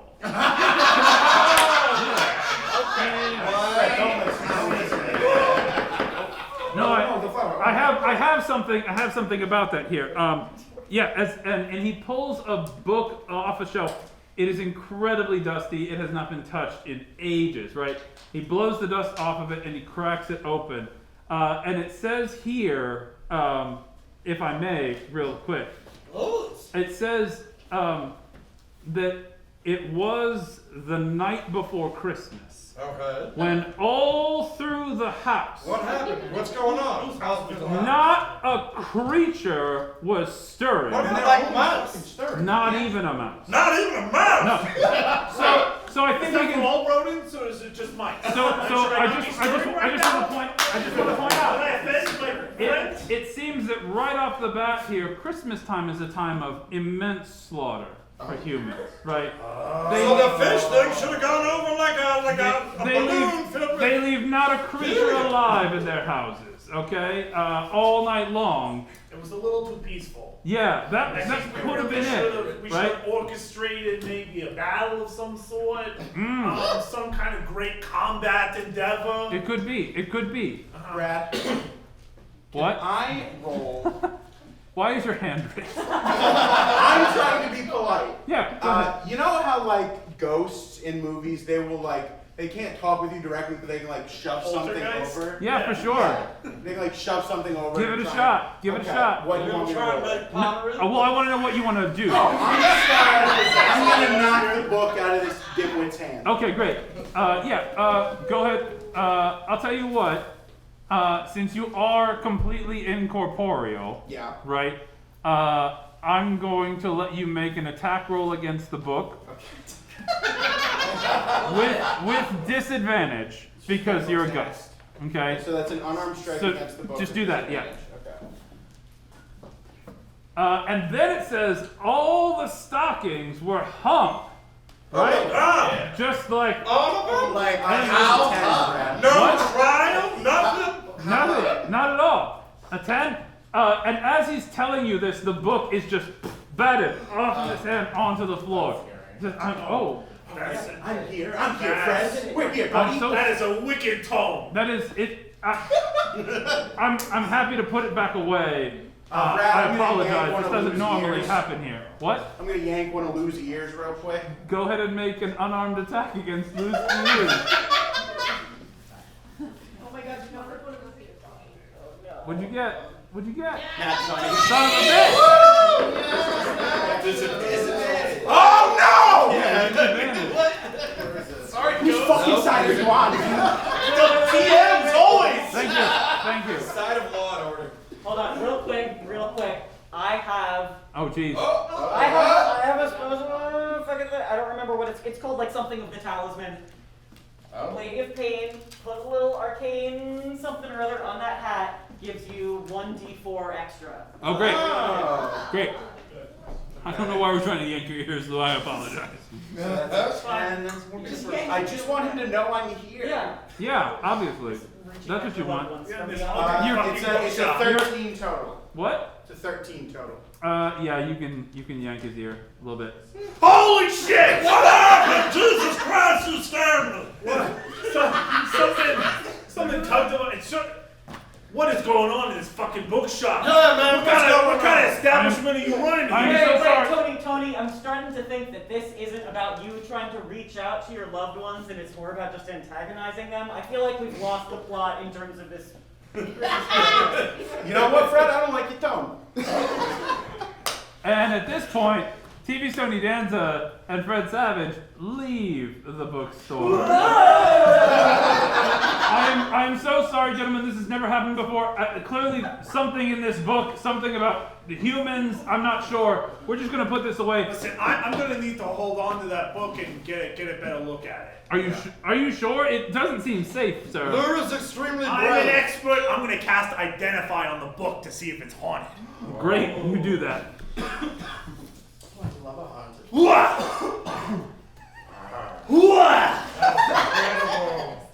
Who's that? Whoa! It's a book. Nothing else happens. What is it, Lure? What is it? Tell me. It's just a fucking book. It's just a book. I'm so sorry. If this, I have plenty of book on fish. If you want something. No, I'm done with fish. But this could be useful. It could be. There's like a mythological creature in here that like stalks people in the night and like slithers into their homes. Yeah. Is that good? Would that make my friend happy? Well, I don't know. Your friend seems like a very violent person, and if he likes mythical creatures, there are reindeer in there. Wow! Are they made of rain? No. They. Oh, so it's like a river being run. It's a deer that makes run. No. They reign over 8 lambs they're at a tyrannical time. deer. There's 8 tyrannical reindeer. Yes. That sounds terrible. I'm a little anti-authoritarian myself. Yeah, things with That's 4 fair. hooves give me the heebie-jeebies. You know what? Here, let me throw in some free bookmarks and a sticker here. Thank you guys so much for Oh, coming by. All right! Now we're talking. Come back anytime. It was a pleasure. Sure. Yeah. Thanks. All right. And then, as I hope every bookstore should be like that bookstore. I love it. Haunted Love a by good the haunted Italian bookstore. That's right. And now we come to the crown jewel of any holiday visit to Sigil, the Market Ward's Great Bazaar. How's that? Good as well. We are going to find Uno and Nishira shopping in the Great Bazaar, serving looks and baiting hooks. I just made that up. Yeah, you like that? I like that too. It's like a fish thing. We've got that going for us. All right. What are the two of you in the mood for today? Because the Great Bazaar has literally anything you could imagine. And then some. We have those. What do you get the person who has everything? I know, it's so hard. I feel like we should get gifts for other people. What? Yeah, I don't know why I said that. It's weird. Anywho, what are you in the mood for? I really want some cookies. Such a good idea. Like- So naughty. Like really big ones. Like huge cookies. Like cake-size cookies. Like cookies the size of my head. Big. Bigger. At We want cookies. that point, you happen to walk past a shop called The Biggest Fucking Cookie.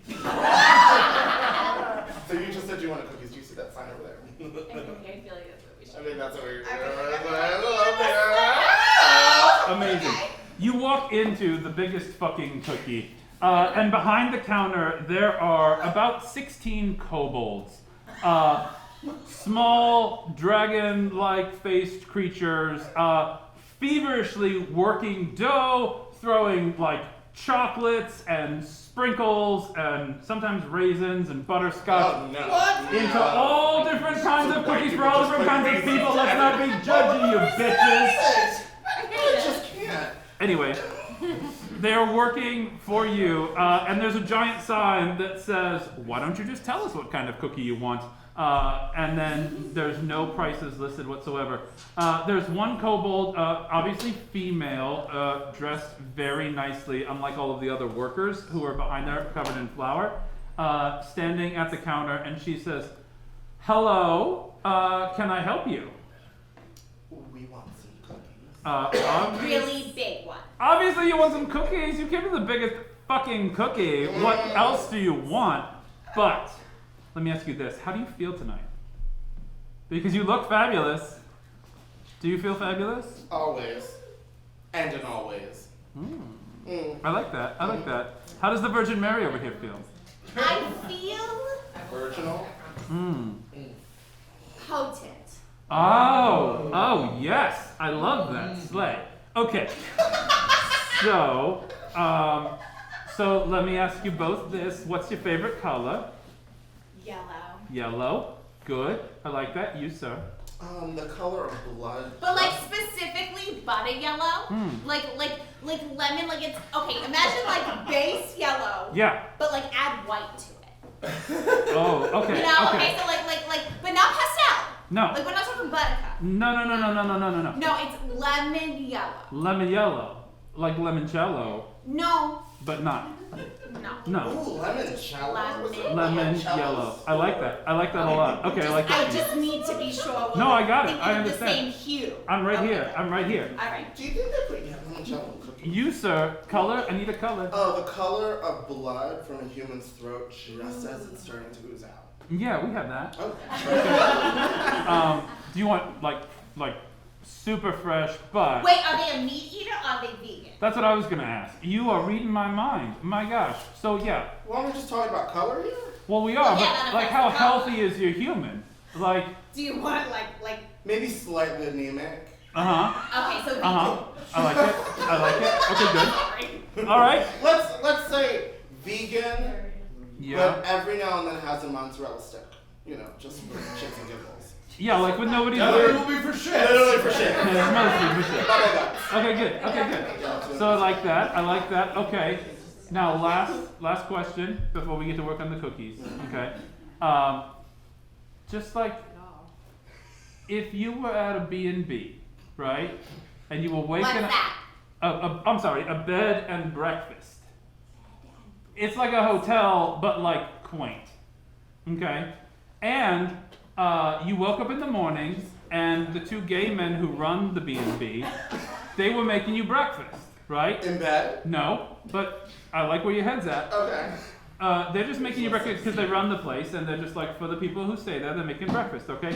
What is the chief thing that you would want on that breakfast plate that morning at the B&B? Silence. Like literally, don't fucking talk to me. Yeah. No, I get that. I Okay. get that. Okay, you said. Silence is good. I know, right? It's like literally all you want. But I want to take it a step further and like no presence of anyone Oh whatsoever. my god, you're not observed. Nothing. Nothing. Like in, Imagine wait, not to wait. be observed. Okay, wait. One question though. yeah. This gay couple, are Yeah. they bears? How tall are they? So no, they're not bears. Oh. They're about 5'8". Well, we're both pretty tall. Ice creams. Jesus. Have you met us? Yeah. Yeah, no, I want the feeling of nothing there but just me and my solitude. Okay. Okay. I like that. Okay, great. I've written all of that down. Okay. I'm gonna give it to our boys. Give us like 5 minutes. We're gonna have cookies for you. Can we also have a chocolate croissant though? Yeah, for sure. Okay, thank you. Make it 2. 2 chocolate croissants. Do you want anything? Toasted. They have to be one. Okay. And I want a little like sweet schmear inside. Can you do that? Right. Never mind. Honey butter. Smear inside. Yeah, honey butter. No, Honey drizzle. butter. Honey butter on top. Inside or on top? Yeah, honey butter on top. Drizzle. Okay. Yeah. 2 chocolate croissants, toasted, honey butter drizzle on top. Yeah. Yes. Okay, great. We'll do that. And then also cookies. Yeah. Right. Do you want anything to drink while you're waiting? Like still as sparkling water? Can I actually have one of those like earth oranginas with like the little bowls inside? That's so weird, but I love them. Like this? Oh my god, that's perfect! All right.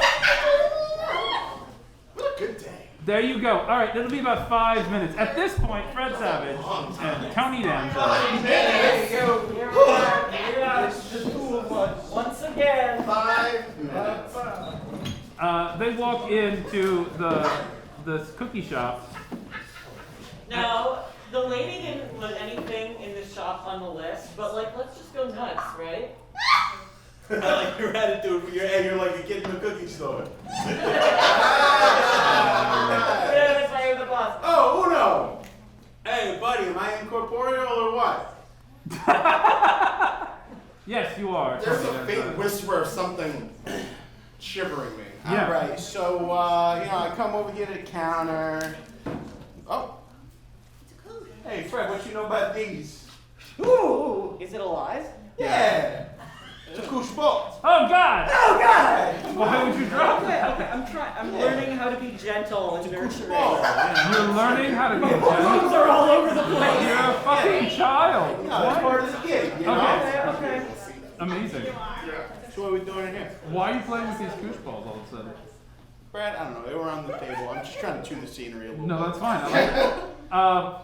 No, yeah. As you wait around in here, you see all of these kobolds behind the counter, feverishly working away to make the perfect desserts Not working fast. for your friends who clearly are impatient and self-centered. Yeah. You're saying these things like they're bad. I No. don't know. I'm patient and self-centered, just like I know my friends to be. But What egregious assholes. go I ahead. love them so much. Go ahead and make a perception check for me, Tony. All right, if you insist. That's your... I do insist. You're D&D, brother. All right. Time is a construct, so patience is an illusion. Let's see. Skill. Wow. Did you say perception? I did. All right. You have one of those, right? Yeah, I'm wise. Yeah, I thought. It's 22. 22. Great. Hey. You notice that even though all of these creatures are covered in flour and cocoa and all kinds of like baking materials and stuff like that, and they have clearly been at this for hours and hours and hours, every single one of them has a smile on their face and a bit of like a pep in their step, right? They truly love this work. You know what? I don't trust it. Look at all these people. And these are hard-working kobolds, salt of the earth. They're kind of like the Italians in the multiverse. And they're not grumpy. They're not demanding a day off every 6 days so they can go and buy another tailored suit and eat gelato while staring into a sun. No, they come here every day. How long for these cookies? 7 days a week. And their struggle is important to my personal growth. Sir, it's going to be just another about 30 seconds. And they're so nice to this No, thank you. asshole. Can I do a perception check? Because I heard that asshole. Go ahead. Go ahead. Make a perception check. Which one? I heard that asshole. You heard an That's asshole? the wrong button. She said after she's hanging out with the TV or That's a 19. Oh, shit. It's a 19. 19. Oh man, there's like a breeze that just like sort of wafts by your wig. That feels a little heated. What? A little heated. You know? It's like a warm breeze. I smell Tony Danza. Yeah. Bashira, I smell Tony Danza. Brad, I'd like to roll an auto mechanic check to see if I've learned enough. Yeah, go ahead. Roll me an auto mechanic. This is gonna go on for 6 hours. We got this. It's a 14. 14. Oh, Tony Danza. I haven't learned enough. You have learned about the power and the joy of hard work and good friends, but I think You didn't learn it from us. Tony, there might be one more lesson this night for you, Oh my god. and we're gonna get it right after this intermission.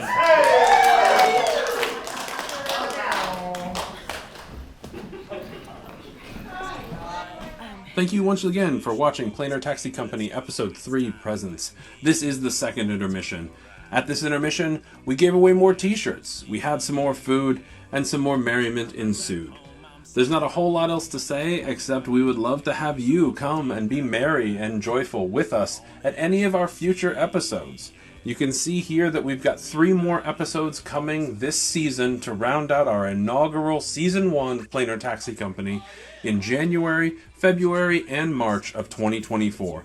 You can get tickets right now for any of those episodes, live and in person, by visiting our website, www.planartaxi.com. All Planar Taxi Company episodes happen at Fells Point Corner Theater in Baltimore, Maryland. So if you are in the Baltimore area, come and check us out. We would love to have you here, even if you've never played D&D before. If you are up for a good time, we can provide that for you. Thanks so much, and enjoy the final act of Episode 3, Presents. Sorry. Alright, we are back! It is Act 3, and as everybody knows, in the third act of a Dickensian classic, after you've gone to the past, and you've gone to the present, you go to the future. I was up for that movie. Back to the Future? That was a good one. I was up for Maddie McFly. Maddie McFly. That was his name. Alright. One of these days. We're all savage. Yeah, actually, in the spirit of Fred, we are all savage. Alright. We find ourselves. Where are we, Brad? Well, Lorraine's in the house, frantically looking for the magnet she put on something. We find ourselves, at this point in time, still in the lower city of Sigil, in the lower ward of Sigil. But unfortunately, as all great cities do, we found a thing! Somebody found a thing! There's a thing! Huzzah! A thing has been found. As all great cities do, there's birth, and there is life, and there is also death. Unfortunately, Sigil tends to result in a lot of death, and so they have a rather large, centrally located crematorium and mortuary on an industrial scale. What are we doing? I'm probably up, I'm so sorry. I'm probably up. Oh my God. You broke Lance's nose? Oh my nose.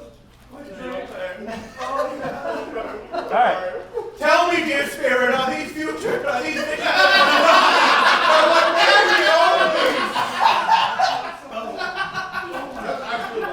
And for that, Tony Danza, you get an inspiration. Yes. So, check that up on there. At this point, we are in the mortuary in Sigil. Okay. But whose headstone is it? Whose headstone? Whose headstone? Well, right now, as we open on our scene, we have Lou and we have Mira on stage. Oh my God! Oh my God, it was so good. Who indeed? Who indeed? Lou and Mira on stage, and the air is choked with dust and debris, smoke and fire as the massive furnaces that are used to burn the dead bodies of the city are lit day and night, and someone, unfortunately, must shuffle these mortal corpses to their final fiery resting places. And in this future, it is the two of you. You are a little worse for the wear. The years have not been kind, and this rabbit and owl are working their last years on this plane away in the mortuary. Bring out your dead. There we go. Help me with this one. Oh.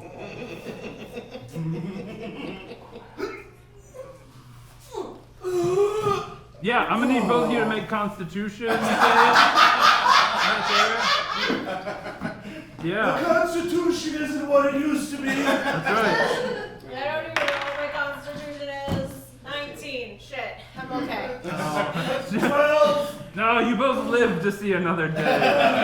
God damn it.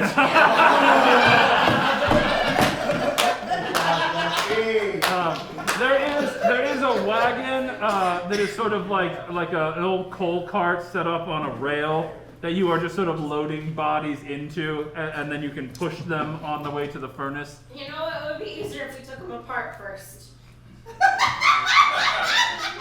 I always like the way you think. That would be the way to go. Great. There's a shovel nearby with a rather, sharpened blade end. If you'd like to make use of that, go ahead and make. Yeah, go ahead. Amazing. Yeah, these are dead bodies, so they come apart pretty easily. That's squishy. Alright, let's take the smaller pieces and stack them. They're all going to the same place. All right. It's fine. At this point, TV's Fred Savage and TV's Tony Danza have arrived. Tony, this is pretty grim. If I just stay in Sigil forever and ever, and I don't age or become, if I don't go back to Earth and turn 13 and 14. If you never get bar mitzvahed, what? If I never get bar mitzvahed, then maybe the future can't happen. That's the quote. That's the fucking quote from tonight's episode. If I never get bar mitzvahed, maybe the future. You're having the same thought that every 13-year-old Jewish boy has on the eve of celebration. They're like, if it never happens, then I never have to grow up. Maybe I can escape mortality. Unfortunately, no, you go. You know something, Mira? I miss that Tony Danza. He always had hand sanitizer in his pocket, and damn, this is dirty work. Aww. You don't know about hand sanitizer yet. It wasn't really a thing in the 80s, but listen. No, we had alcohol. Like, we had really strong alcohol. It kind of does the same thing. Sure. Yeah, but okay. Listen, fucking Fred. Listen, I'm getting my confidence back. Great. Yeah, no, it's cool for you. It's just, there's germs, right? So, this is sad, obviously. And I think, we're both meant to learn something from this. Yeah. You need to learn, if you don't mind me telling you what you need to learn here. You need to learn. Thank you. Come on, germs. You need to learn to not be afraid to grow up. I need to.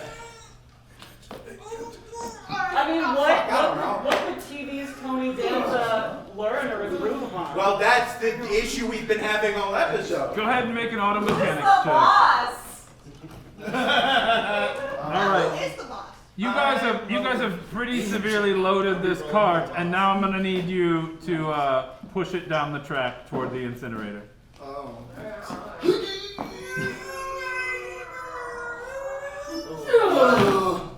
What you've learned from this appears to be that don't die in Sigil. Yeah, right. Okay. No, but I knew that already is the problem, so I'm gonna need to see, I don't know, one or two more hellish future scenarios to really scare me and Fred here. Let's make that happen. Yeah. You guys go ahead and shove this cart out of the way. Alright. While they're shoving, I'm gonna cast Sending on Lou. Yeah. Lou, I'm sending you a message. The message Incoming message from the giant talking head. You're not gonna let us out of here. This is the ghost of Tony Danza. I've come to haunt you for the rest of your days. Jesus Christ! What the fuck are we doing? Wow. Fred Hey, what side are you really on here? Fred Savage, make an intimidation roll here. No. Jesus. Listen, I only have so many more years as a child. I only have so much time left. Wow. Before I have to, Young Fred Savage was a dick. Before I have to grow up and get a 401k. Yeah. You're gonna need that. Yeah. And it's a 12. Oh yeah. I'm a fragile old man, Frederick. Oh no! Hey, what'd you do? I feel the spirit of Tony Danza in this place. Hold me closer, Tony Danza! I embrace him. Yeah. I embrace him in his final moment of need. And scene. I know, right? I think you just died in your arms. That was rough. Thank you, Jeff. He died in your arms tonight? The city of Sigil. How you doing? You doing okay? No, I'm not sitting there. The city of Sigil is not a place for gods. Gods are not allowed in the city. The Lady of Pain bars all of their entry through the portals. It's kind of convenient. However, worship still does happen. But long ago, the largest temple in the city was destroyed intentionally as a reminder that all gods die. That's a hate crime. And so we find ourselves on a dark night, fog rolling through the streets, the sound of screams and fire in the distance. We find ourselves at the shattered temple of Sigil. Here, standing amongst the ruins, is a scene. We have an ascended Pope, Blorbkin VI. It's Blorbkin time. We have a mutated 3-story tall knick-knack. Yeah! For folks at home who don't know. Mutated? Knick-knack is a sugar glider, an actual sugar glider about this big, but not anymore. Now Knick-knack is a full-blown kaiju. Oh. Whoa. That's sick. And standing with them in her full virgin glory is our Holy Mother, Shira.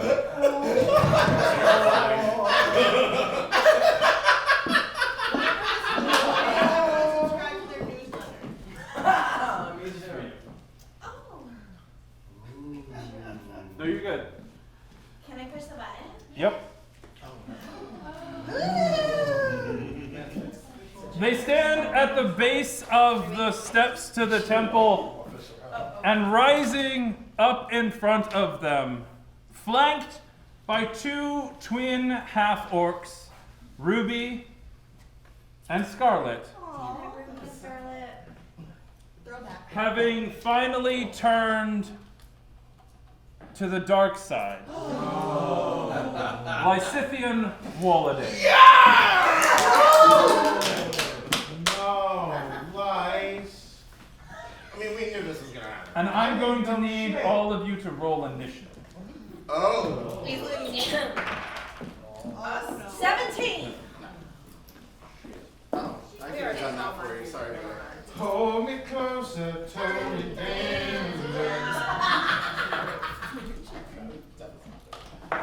Updating sources, I'm sorry. 8. Have you not rolled anything this month? That's about right. You said 17? Thank you very much. That sounds about right. We're rolling initiative. Name down and Still got it. Oh, Careful. Here we 13! go. This was short. But Blorbkin's right next to you. What did you say? 18? 13. 13. Okay. So, Lysithian, in your dark, dark glory. Having shunned the sun and the blade that was your birthright, and instead adopted the night and the darkness and all the evil that the 9 hells has to offer. This is why I fucking hate New Hayas.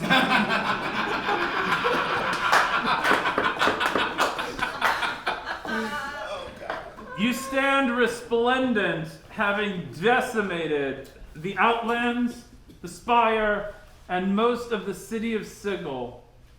And here, at the Shattered Temple, all that stands in your way are your former co-workers. It was always going to be like this. I'm gonna need you to go ahead and tell me what do you do? That's a good question. Can we establish that we have the higher ground? Because that works out great. No, you have the low ground. You are at the bottom of the steps, and she is at the top of the steps. Oh no, that don't work for me. I understand that's not canon, but I don't possibly see how one could win in that scenario. you're correct. Shit. You know, the only way you could win is if you were like, I don't know, a Sandman. Did you say there was a sand man? There's a Sandman. That sounds painful. Anyway, I mean, I have a blowgun. I feel like I would just like shoot one real quick, you know. what do you got, Lice? Well, I was going to cast Lightning Lure to yank Nashira down off the pedestal. Ooh. Oh my A metaphorical attack! Okay, Lice didn't come to play with you, how? Okay. I need a Plus strength 5 save. to metaphorical damage. So you need to make a strength save. Wait, hold on, you have my turn. So sorry. No, it's fine. I'm just attacking you. Bam! Now, you know what? You will go on my schedule. Whoa. Whoa. That's that pedestal you were metaphorically about. Strength save need to be 14. Oh, so that doesn't work so much. So tell me what happens. So I create a lash of dark lightning that strikes Nashira, and you are pulled towards me and take. I mean, none of this sounds bad so far. 5 lightning damage. Ooh. That's the part that's not good. That's So the other you are yanked up the stairs about halfway, and you take 5 lightning damage Lice, do you need a queen? as that happens. You know, pleasure about me. Right. Nashira, you are next. What are you up? Okay. What do you got? What do you got for me? So I have a blow dart or a blow gun, but I think I'm gonna do my revolver of warning. Mm. I'm gonna shoot you. Sorry. With a warning shot at her. I'm gonna shoot you. No. No, I know. Sorry, I didn't mean to make a joke where you were in combat.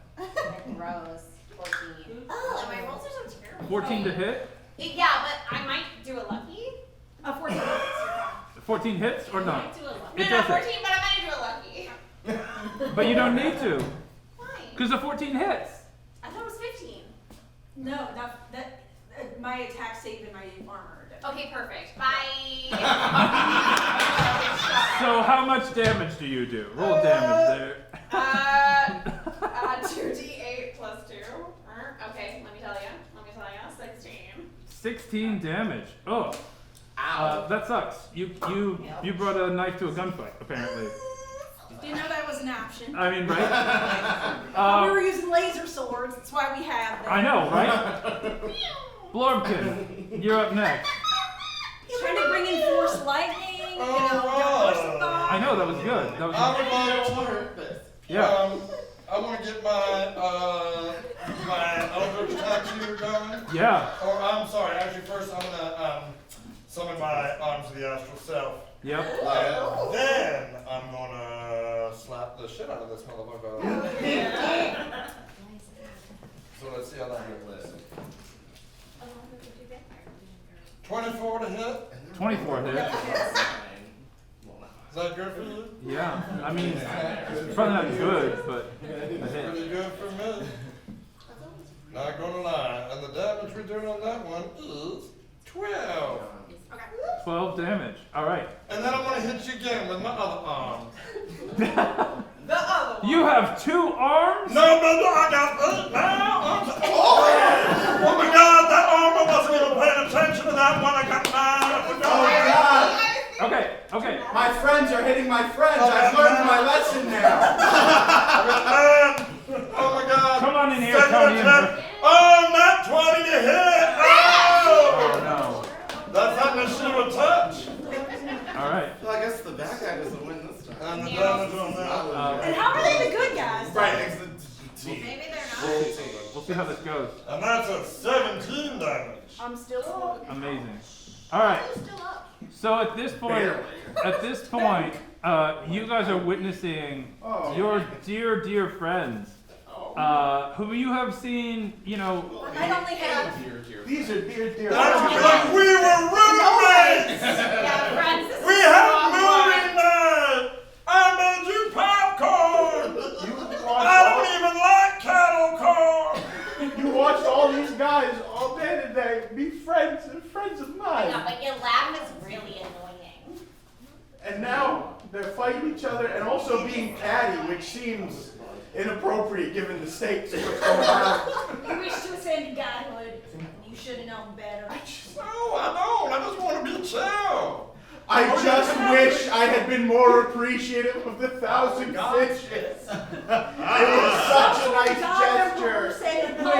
Wait, Tony, that's it? You gotta go back. You gotta go back to Sigil and you gotta tell them how appreciative you really were. At this point, a portal opens near the 2 of you. Fred, come with me. Come on, man. We got bar mitzvahs on the... Blorbkin will do a bar mitzvah. I don't think he's allowed to do that. Brad, can I roll for that? Are you going through the fucking portal or not? I just want to know if Fred's coming with me. Blorbkin will do a bar mitzvah, but it's up to Fred what Fred... Why are you asking me what Fred No, I'm just saying, can Blorbkin do a bar mitzvah? Yeah, no, obviously we'll throw whatever party Fred wants, but... Okay, great. It's not my choice whether or not Fred Savage becomes your latest NPC you drag back to the party. Well, oh, yes, listen. I don't know how to get back to Earth. It's part of the lore of this series. Okay, wait a second. I thought that's exactly what we were trying to figure out because I need to go home. But I mean, I get it. If Blorbkin can do a bar mitzvah, then maybe my fate is here, and I guess I'll never see my mom or dad again. Tony, you're a taxi Why am I the evil one? I don't know. Are you going through this fucking portal or not? Yeah, we're going through the portal. Great, amazing. You go through the portal. Get the fuck on the stage. Tony Danza's Great. At this point, Knick Knack spits massive seed shells at all of you. It's just a vomit of shells that covers you like 3 feet deep, right? And that's how you get You are giant all ants. immobilized, That's how you and get Knick giant Knack ants. falls on top of you, crushing you all to pieces. And scene. Wait, this just happened? That just happened.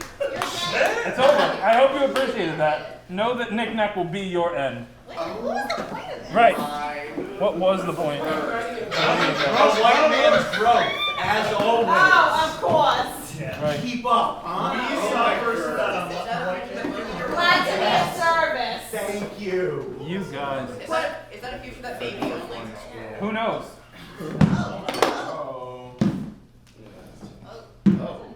Hey, Brad. As Tony and Fred Savage. Sorry, Tony Danza and Fred Savage. Tony Danza. I don't want you to think they got married there for a second. That didn't happen. Tony and Fred Savage. Yeah. I told his name. As the two of you pass through this portal, yeah, that's kind of appropriate. You find yourself in a space where you feel almost weightless. Oh, I feel weightless right now, Fred. I know, right? It's endless and vast, and there is almost nothing around. You're not totally weightless, like you just kind of feel. It's like one too many beers. Like you just like, oh man, my knee. I feel like I'm gonna take my pants off. I'll keep my thanks. And then, from out of the void that you are in, there is a light, a table, a chair, and a being sitting in that chair. And in front of them, a small hog. A small hog that is covered head to hoof. Oh my God, it's Daddy. In tattoos. Yes, it's Daddy. Oh. I'm so confused. The tattooed pig is the coming of Celestius. And we're here now. And you're here now. Oh. I'm so glad all of you could join me this evening. Are you Tom Waits? Thank you very much. I really appreciate that comparison. No. Not exactly, but kind of. Tony Danza, my name is Celeste. And I am the god of stars and wanderers.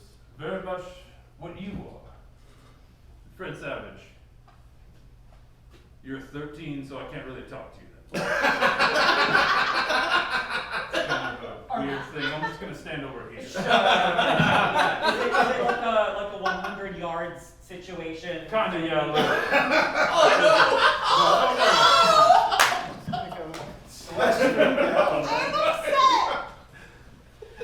Celestian was making a joke. Obviously, it's not like that. Joke. I apologize. Just for my own safety. No, it's fine. Right You'll here. be a man one day. Someday soon, in fact, I think. You're 13, right? Excellent. Tony, I've brought you here at the end of all this to tell you something that I think you're missing. Tell me what I'm missing, Celestian.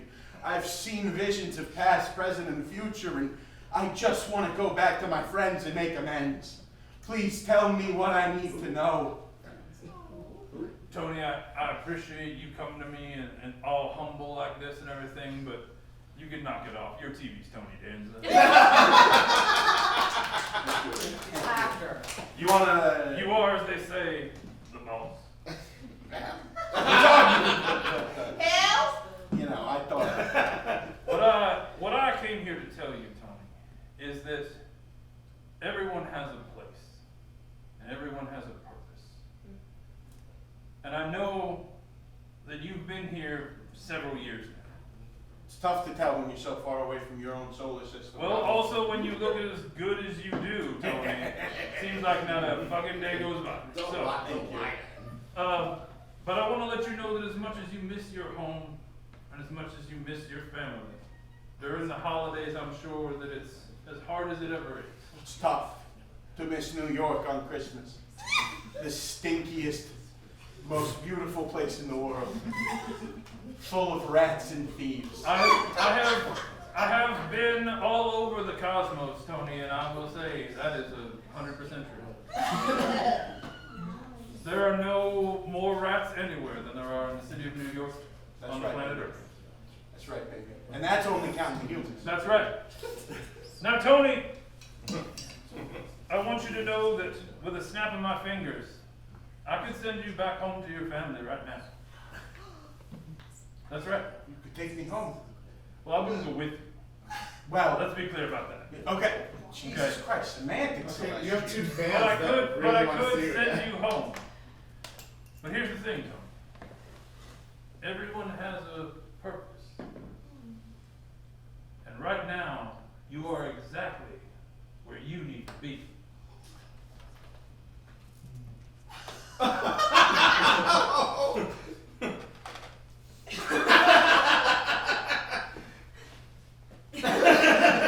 Savage, would you mind bringing me the things that you have collected this evening? You can keep them in there. I don't. Yeah, just a nice little. Let me get the bean out of my pocket. I love the beans in the Put the bean in the bindle. Yeah, no, I appreciate Put that. the bean in the bindle. Thank you so much. This is great. There's also this, Celeste. Thank you. You're welcome. And he takes all of these things and he waves his hand over them. And magically, they become a small orb filled with snow. And as you gaze into it, you see the city of New York, not made out of plaster and encased in water, but as it is. Wow. And as you gaze longer, you can see your family as they are this night. And it's nice because it's glass, so you don't smell it. That's right. And they don't smell you either, Tony. Okay. Amazing. Tony, wherever you are, I want you to have that. To remember your family, to be able to be with them in some small way, because, Tony, you are needed in the days ahead. I think you have seen what can become of your friends and your coworkers without you guiding light. Like, that's a different TV show. Without you being the boss. Oh God. That hellscape with Lysithian and the sheer, that could happen? Sure. Why not? That's pretty cool. Well, no, I don't want it to happen. Oh, no. What the hell, Sebastian? That's probably Keep it together, man. That's probably not going to happen. God, that was terrifying. My friends were dying. Yeah, that was. But the part with the seeds and the spewing them out, and then like Nick Deck just fell on everybody. That was sad. Okay, listen. I mean, you're obviously not a fan of a lot of Godzilla movies. I thought that was. I was up for Godzilla 2001, but they gave it to Matthew Broderick. Oh. Broderick. You know. Listen. Okay, so the point is, Tony Danza, you are needed more than ever here with your coworkers, with your friends, with your found family. Well, I'll stay then. But I'll always keep my beloved New York City in my heart. But do me one favor, Celestian. I won't say anything, but, just lay it on me. What do you got? This boy needs to go home to 1988 and become a man. And star in a few more, 6 seasons of The Wonder Years? And then, oh yeah, Little Monster. That's like, he already did Princess Bride by this point. And then he has to go into executive let's not talk about what happened at the end of The Wonder Years, okay? Okay. Yeah, no, 6 seasons of The Wonder Years, that sounds great. Okay, 6 seasons of The Wonder Years, go. Yeah, let's do that. Prince Savage. I'll miss you, Friends of the reboot. Do you want to go home? I do. Do you want to become a man? Not especially. But happen now. If I've learned anything from this crazy mixed-up adventure, What'd you learn? Adulthood and entropy is inevitable.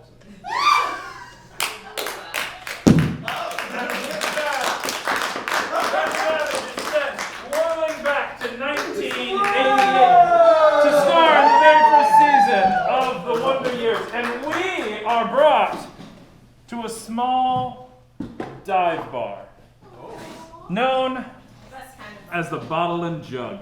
Oh yeah, Beatrice Beslin, besties with Nashira. All of our adventurers have converged here at the end of the night. It is almost midnight. There are bands playing on the stage. There is mud in my every orifice. There is mud in your every orifice, but luckily there is not so much mud that Lysithian doesn't request one song from the band. Oh, do we have to dance our way out of this episode? I'm so excited. Is Tony back? Not yet. Oh. Are we Lysithian, getting on Christmas bonuses? Lysithian, you request one song from the band, and the band begins to play. No, I was gonna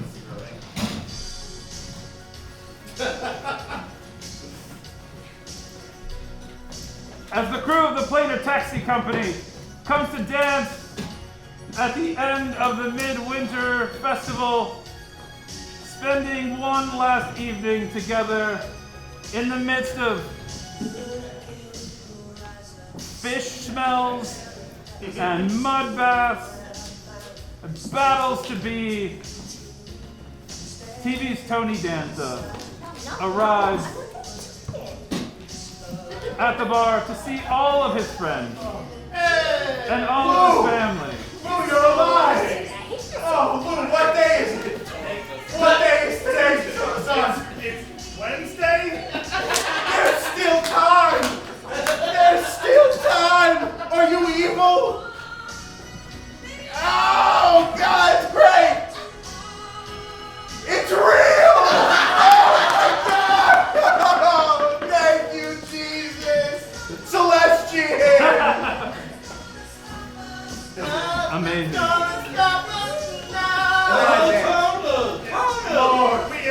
Lord, remember something.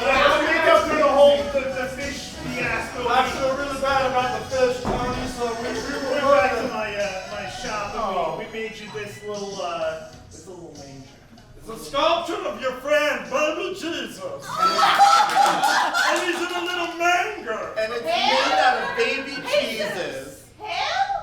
His friend Jesus. Baby Who? cheeses. Baby cheeses. Okay. It's a little baby cheese. You know what? I love cheese.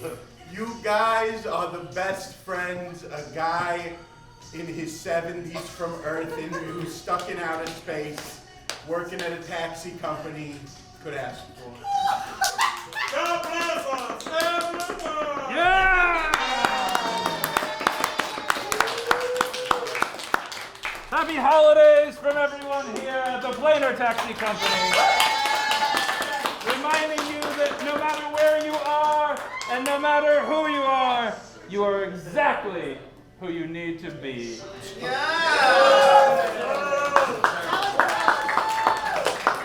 And now we have one more shirt to give away. Guess what? It's an extra large. It's an extra large! Get those dice up, roll some natural 20s, make it happen! Thank you once again for joining us for Planar Taxi Company Episode 3, Presents. We hope that you and yours, wherever you may be, have a wonderful and safe holiday season this year and every year. If you're in the Baltimore area and you'd like to join us for any of the future episodes of Planar Taxi Company, simply visit our website at www.planartaxi.com to get your tickets and check our schedules. In 2024, we are finishing out the inaugural season of Planar Taxi Company with 3 more episodes in January, February, and March. And we would love to have you there with us. Come check out what we've got to offer. Have fun, roll some dice, and get to know the crew of the Planar Taxi Company. That website, one more time, is www.planartaxi.com. We'd love to see you there. Thanks so much. Have a lovely year.